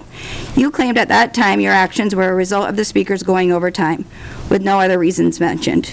You went on to state the exact speaking time in the email of several speakers, and ended, I'll quote, "It is my opinion that to disregard our public comment guidelines is disrespectful of the board chair, the board, and our community, our school community members who adhere to the established meeting norms. I did not observe you timing each speaker. When you turned your chair, you were not aware of the exact length to the second of speakers' times, as your email suggested. Obviously, you made this determination after and in review of the meeting minutes. I believe your email reply to me was simply a creative way of attempting to defend your actions. Considering you felt Todd was disrespectful by going over speaking time, I suspect you have now realized your behavior is far more disrespectful, hurtful, and childish than a speaker simply going over time.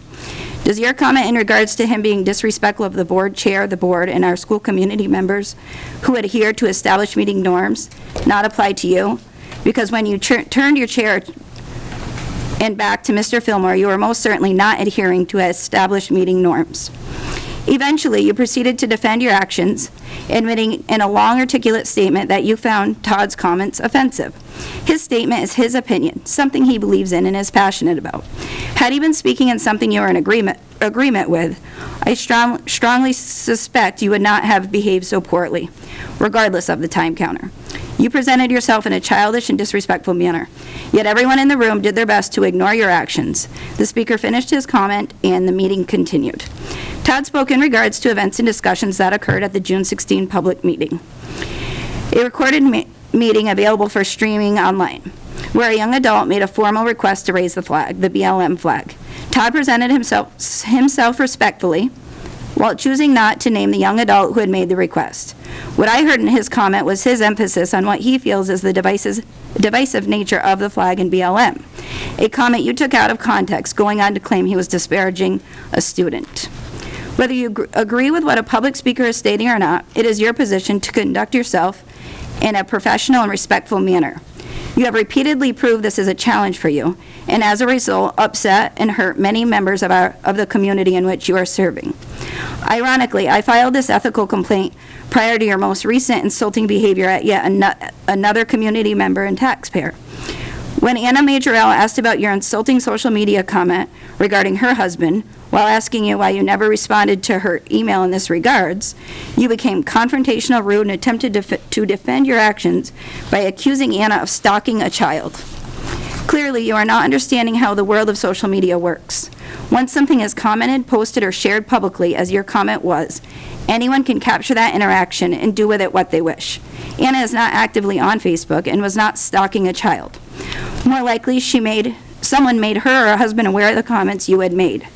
Regardless of how your comments were discovered, you have no right to speak to a community member in the manner in which you did, throwing insults and continuing to bully the Majorelle family. As Adrian stated at last meeting, this is an embarrassment to our community. It certainly is. Your repeated choices and poor representation of our school board needs to stop. Your behavior reflects on the entire board. I have attended 2 varsity preseason soccer games in the past week, both of which your behavior was mentioned by other parents, followed by questions in regard to why such behavior is tolerated by our board. I will now officially ask you to step down from your position. I suspect you are too proud to make that decision and will formally request the board censure you. You are obviously not an appropriate individual to serve on the Community Engagement Committee, and in hopes of regaining your fellow board members and the community's respect, I will ask you to resign from this committee immediately. Sadly, Len has already left the committee as a direct result of your behavior, in which I am not aware of you acknowledging or apologizing for having caused this action. To the board, while I understand this is difficult and uncomfortable, I will remind you, the public has not witnessed or heard of continued name-calling or disrespectful behavior from any of you. Please put your personal feelings aside, consider the district ethical policy as well as the VSBA ethical policy, and hold your fellow board member accountable for continuing to violate policy. I respect each of you as board members, and I expect that same respect from our board members to our community. I've thought about Liz's behavior at length. It's bothersome. If my friend, child, or fellow board member was to act in a similar manner as you, it would not be tolerated. I would encourage my friend to behave better or end the friendship. Reprimand my child for bullying and acting inappropriately. And lastly, work with my fellow board members to regain the public's respect to end the poor behavior of an elected member. I realize the discussions that have taken place over the past year are controversial, difficult, and uncomfortable. However, professional and respectful behavior by the board is expected. I personally do not know you, Liz, and I have only made this complaint because I find your behavior extremely inappropriate by an elected official. While violating a policy a number of times, showing no remorse, and only attempting to defend your actions. I know our community and our children need to be led by a better example. Regardless of political views, respect should not be a stretch by any member. Thank you. I will read the board member conflict of interest policy.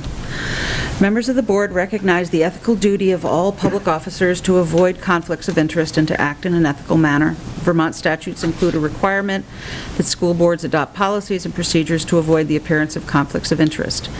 In order to comply with the obligations thus imposed, school board members should observe the following standards. Board members will be familiar with the VSBA Code of Ethics and will observe its provisions.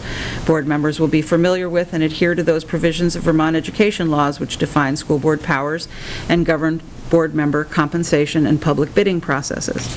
A board member will do nothing intended to give the false impression that he or she has the authority to make decisions or take action on behalf of the board or the school administration. A board member will not take any action which is intended to give the impression that he or she would represent special interests or partisan politics for personal gain. 5, a board member will not use his or her position on the board in any manner intended to unfairly promote personal fiduciary interests or the fiduciary interest of family members, friends, or supporters. 6, a board member will not accept anything of value in return for taking particular positions on matters before the board. 7, a board member may not be employed by the school districts during the board member's term of office. 8, a board member will do nothing intended to leave the impression that his or her position on any issue can be influenced by anything other than a fair presentation of all sides of the question. When a board member becomes aware of involvement in a conflict of interest as defined in state law or this policy, he or she will declare the nature and extent of the conflict or appearance of conflict for inclusion in the board minutes and will abstain from voting and participating in the discussion of the issue giving rise to the conflict. When a conflict of interest claim against a board member is brought to the board in writing and is signed by another board member or the public, and the board member against whom the claim is made does not concur that a conflict in fact exists, the following board procedures will be followed. At the request of the remaining board members or upon order of the chair, the board will hold an informal hearing on the conflict of interest claim, giving both the board member and the person bringing the claim an opportunity to be heard. At the conclusion of the informal hearing, the remaining board members will determine by majority vote to take one of the following actions. Issue a public finding that the conflict of interest is not supported by the evidence and is therefore dismissed. Issue a public finding that the conflict of interest charge is supported by the evidence and that the board member should disqualify him or herself from voting or otherwise participating in board deliberations or decisions related to that issue as required by Vermont statute. Issue a public finding that the conflict of interest charge is supported by the evidence, and in addition to disqualifying him or herself from voting or otherwise participating in the board deliberations or decisions, the board member should be formally censured or subjected to some other action as allowed by law, or such other action as may be allowed by law. And the final choice is take no action. Now, you've heard the complaint, which is broadened from the initial complaint, and I don't know if there are any board members that would fulfill the primary requirement that that a board member becomes involved in the complaint. I mean, that signs on to the complaint. Liz, do you want to make a statement? I do not. Thank you. That's fine. You don't have to. Is there another board member that would like to make this go further? What do you need? Somebody has to sign on to the complaint and say that they are complaining about the same things. Saying you agree. I agree. Okay, then we will move on to the process of deciding what. Liz has already said she has no comment to make. So we have those 4 findings that we can make. I would assume that everybody should look at policy B3. I've just read it, but. And also the VSBA specifically states respect peers. Yes, it does. Constituents and confidentiality considerations. Maybe worth reading as well. So I'm opening this up for conversation and discussion. Well, obviously, this is not a conflict of interest. This is the second time we've had a complaint against a board member since March. And the first one went back to the Vermont, like the first or second thing, Vermont Code of Ethics. The VSBA Code of Ethics. Right. It's the Code of Ethics. This has nothing to do with conflict of interest, as most of them were dealing with. So it has to do with Code of Ethics. I don't know. My parents were business people. You know, they treated everybody with respect, even if they were right. They listened to the customers, and they parted friends, and the customers came back. They didn't attack them. And so that's what I grew up with. I'm not going to treat anybody out here disrespectfully. And I think turning your chair on a citizen who had a valid argument in his mind, I think that was wrong.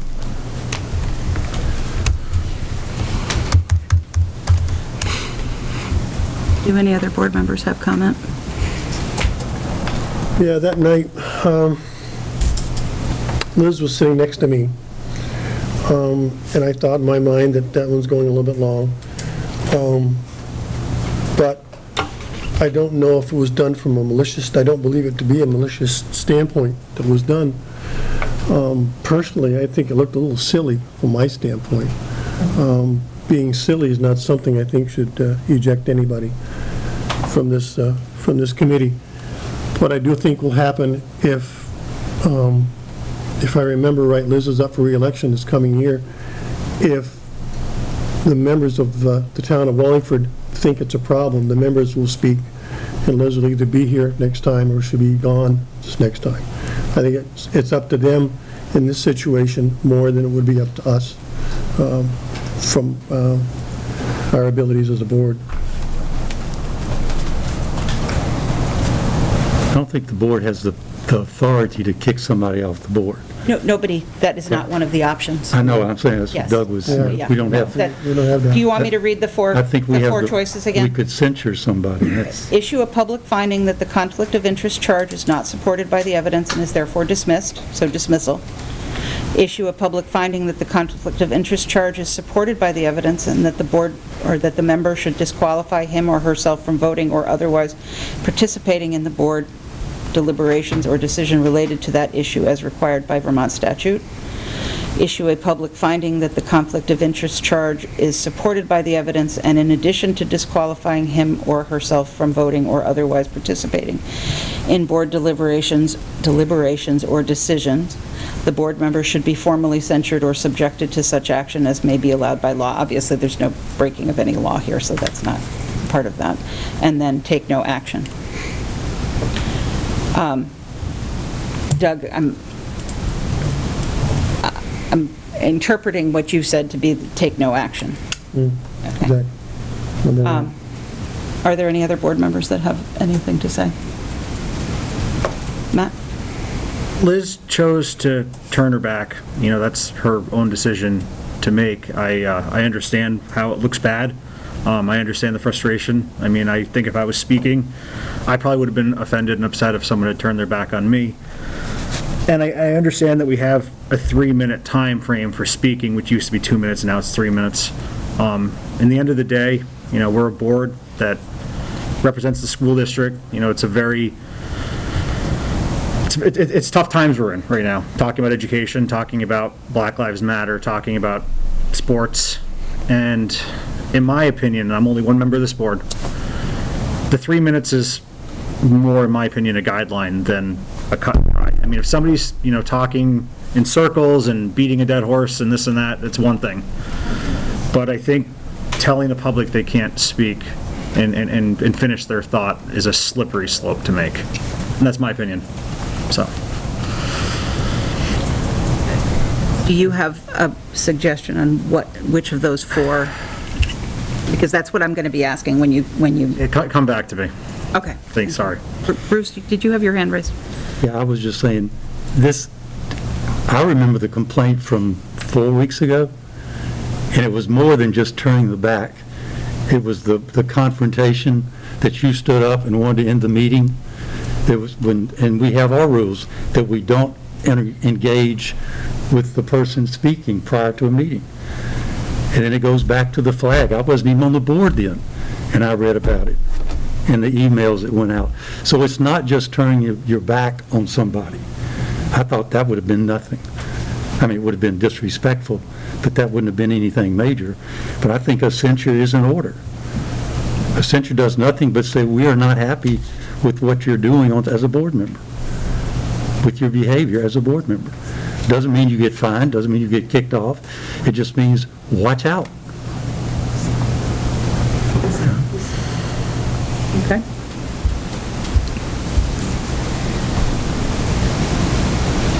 Are there any other comments? I have just one. Yes, PJ. I think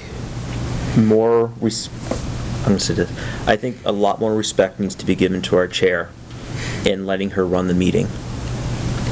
And that's something I will say. Time-wise, that's the chair's decision as to when someone needs to stop talking or not. When the community has the option to talk or be brought up, that again is on the chair. So mine in general is that I ask the community and I ask the board to please respect that a lot more. As for the 4 things that are in here, I guess I will follow Doug and say that the community needs to make the decision more so than this board. So I would follow with the recommendation of a take no action for that reason. Okay. We've had two suggestions of how to judge this. There's not a specific procedure listed in our policy on how to take this action. I think that it would be reasonable to have those two choices and go around the table, I guess, and have people vote. And the two options are take no action and a censure. Are you looking for motions, or are you just looking for? Well, I mean, it's an informal hearing, so I don't think there's really motions to be made. I mean, I think it's a, a sort of a quasi-judicial informal hearing. So Can I make a comment before you do that? You may absolutely do that.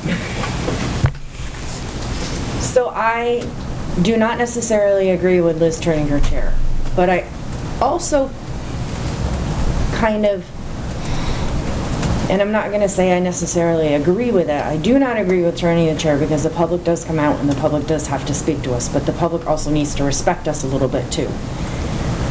And that goes to the lashing out part at one board meeting, but Liz was getting disrespected, and any of us would have been getting disrespected at that point in time too. And it would be from anybody. If anybody was standing for public comment and then was disrespecting any board member. I think Liz could have taken another avenue on it. I also think that it could have been handled a lot differently, being that it was public comment and it could have been handled differently. I also think that our time frame of 2 minutes to now 3 minutes, that was a really rough meeting anyway, but it should have been upheld to the 3 minutes, so I understand why Liz turned her chair. But as it has been stated, we are elected officials here. Our towns will decide who they want in their positions and who they do not want in the positions. We have all been elected here by our towns to be in our positions.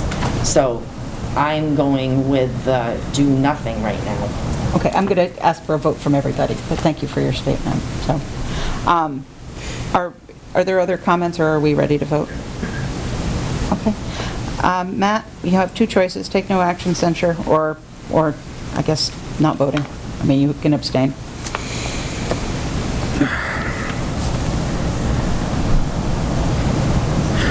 I'm just gonna say one more thing. I've been on this board since March, and this is the fourth public complaint that's been filed against us. And whether we vote to censure or we don't vote to censure, in the end of the day, nothing changes except the way the public views us. And I think that nothing's going to change no matter what we do. I mean, we voted to censure the board chair. And, it was just a decision that was made. And the next meeting, it was like nothing had ever happened. And I think we all need to look in the mirror and realize that we're elected officials, we're in the public eye, and we just need to do a better job of making ourselves fit the part better. I don't know. I mean, I made a stupid comment at a board meeting, and I'll bring it up. I made a stupid comment about the police not showing up to arrest us if we broke the law. That was a stupid comment to make.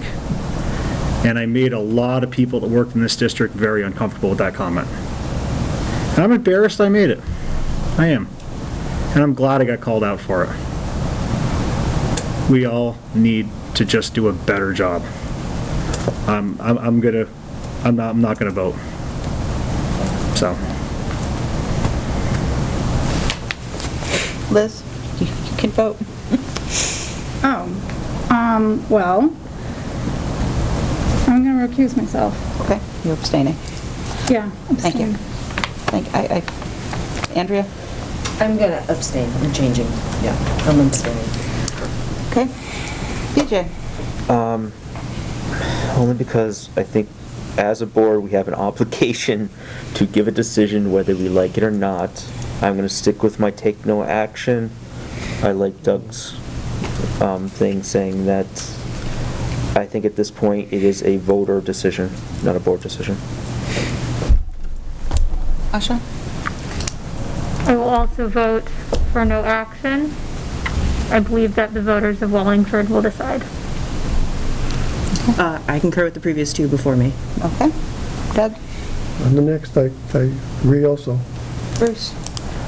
I think it's, you're shirking your responsibilities as board members to sit there. It's an easy cop-out to sit there and say, well, let the citizens decide.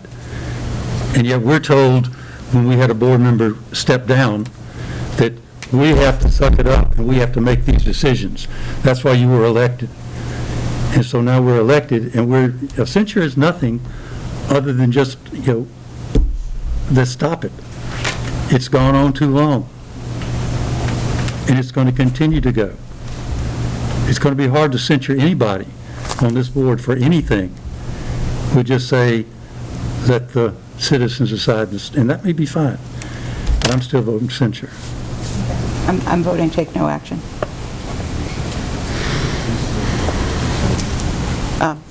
We are not taking action. Thank you. Okay. VSBA update. I put that on the agenda. There's a regional meeting for the VSBA. They do it annually. One of the things that happens is that we, in our region, elect board members to the VSBA board. The meeting is on September 23rd. It's going to be by Zoom at 6 p.m. I would hope that everybody will try and attend if they can. The VSBA is a pretty valuable organization. I know at the regional meetings they're going to be discussing a number of different the COVID situation, the masking situation, the health insurance negotiations that are going on, some suggestions on where boards might find,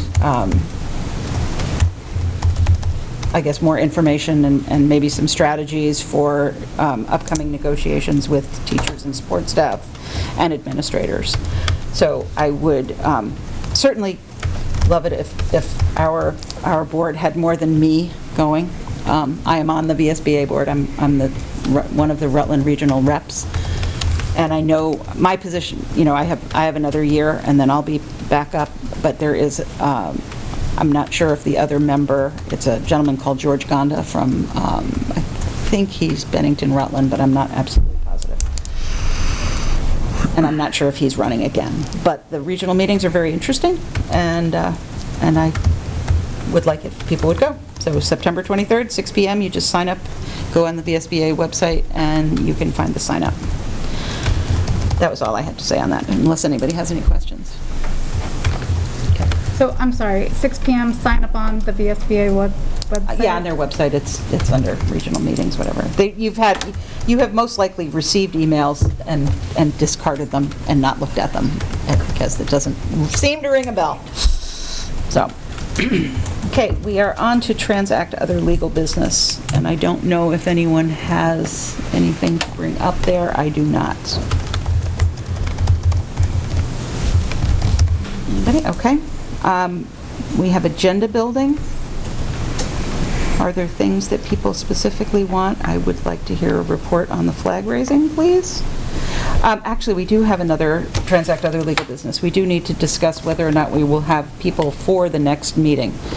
At least two of us are not here on the 15th. I don't know what other people's schedules are like, whether we want to try and delay the meeting or find somebody else to chair and to, I don't know how many people we'll have here. I'll be here. Who's not going to be here? You and me so far. Matt. I'll be here. I leave the 17th. I'll be here on the 15th. Okay. Oh, you will? Okay. Yep, I'll be here the 15th. So I don't believe Maria's back coming to meetings yet. I thought it was the 18th that she was. I believe that's correct. Let me find her email. Yes, we did. Adrian? Yep. Can I use the restroom?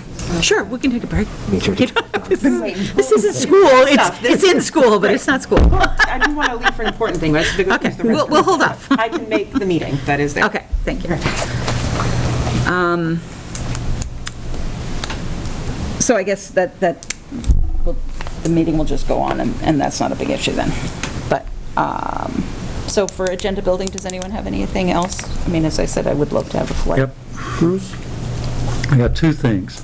Okay, Bruce. I'd like to remind you that on August 4th, I wanted to hear the scores for Star 360 for last year, fall and spring, and you said you'd get it in this month's agenda. And then I also remember saying to you that we were going to have a report at the retreat, which keeps getting delayed. But if you'd like it at a board meeting, it'll be a duplicate, but that's okay. I'm sorry. You wanted to hear. I said, after you had made that request, I had a quick discussion with you that we were planning on addressing all of those things at the board retreat, which has been delayed a number of times, which is why we haven't heard all those results yet. I'd like to do it in the meeting. Okay, that's fine. I'm just clarifying that it wasn't ignored. It was. Can I respond quickly? Bruce, those scores have been shared with you. You received the full goals presentation in preparation for the last retreat that was canceled, so if you need me to reshare that, let me know, but you do have those in your email. No, I just wanted to talk about it. Gotcha. I want to, it's, not share by email, but discuss what's going on and have them explained.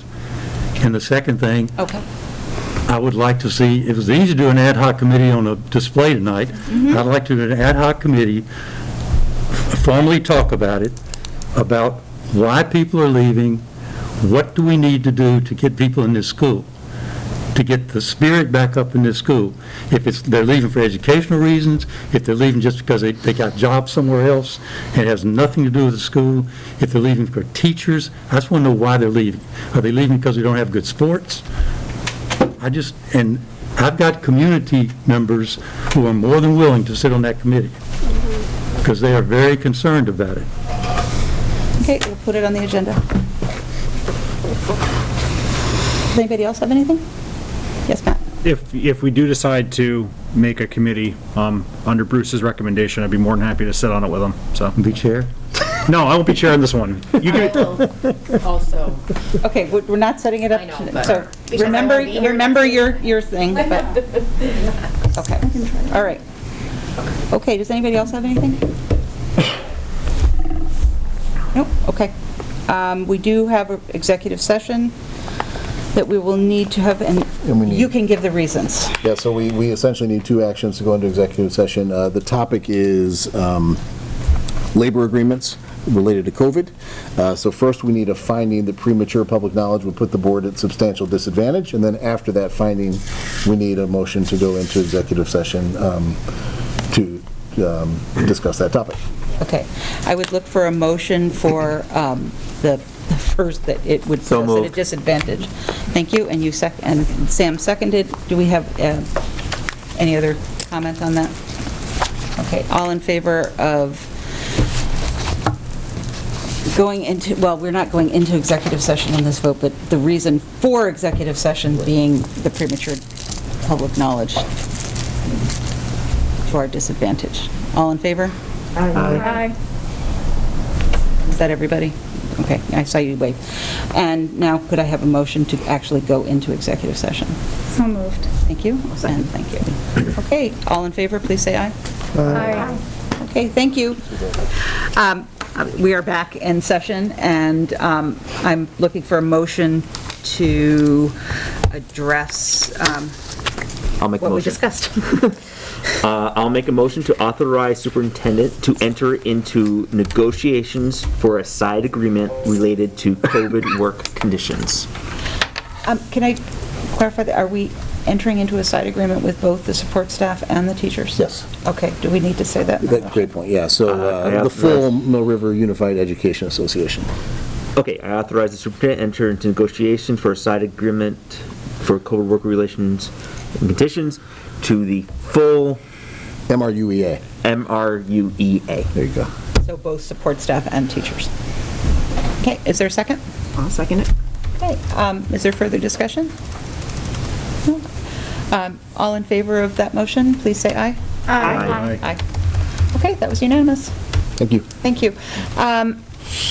We don't have anything else on the agenda other than adjourn. Would it like to do that? Do you have to set a chairperson for when you're out on the 15th? I have to get a hold of Maria and see if she's going to actually, would she come in? Because she's the vice chair. So it wouldn't normally just go to her straight, and then after that, we'll look down the chain of command, so to speak. Okay, consensus on adjournment? Cool. Yes. We're done. Thank you.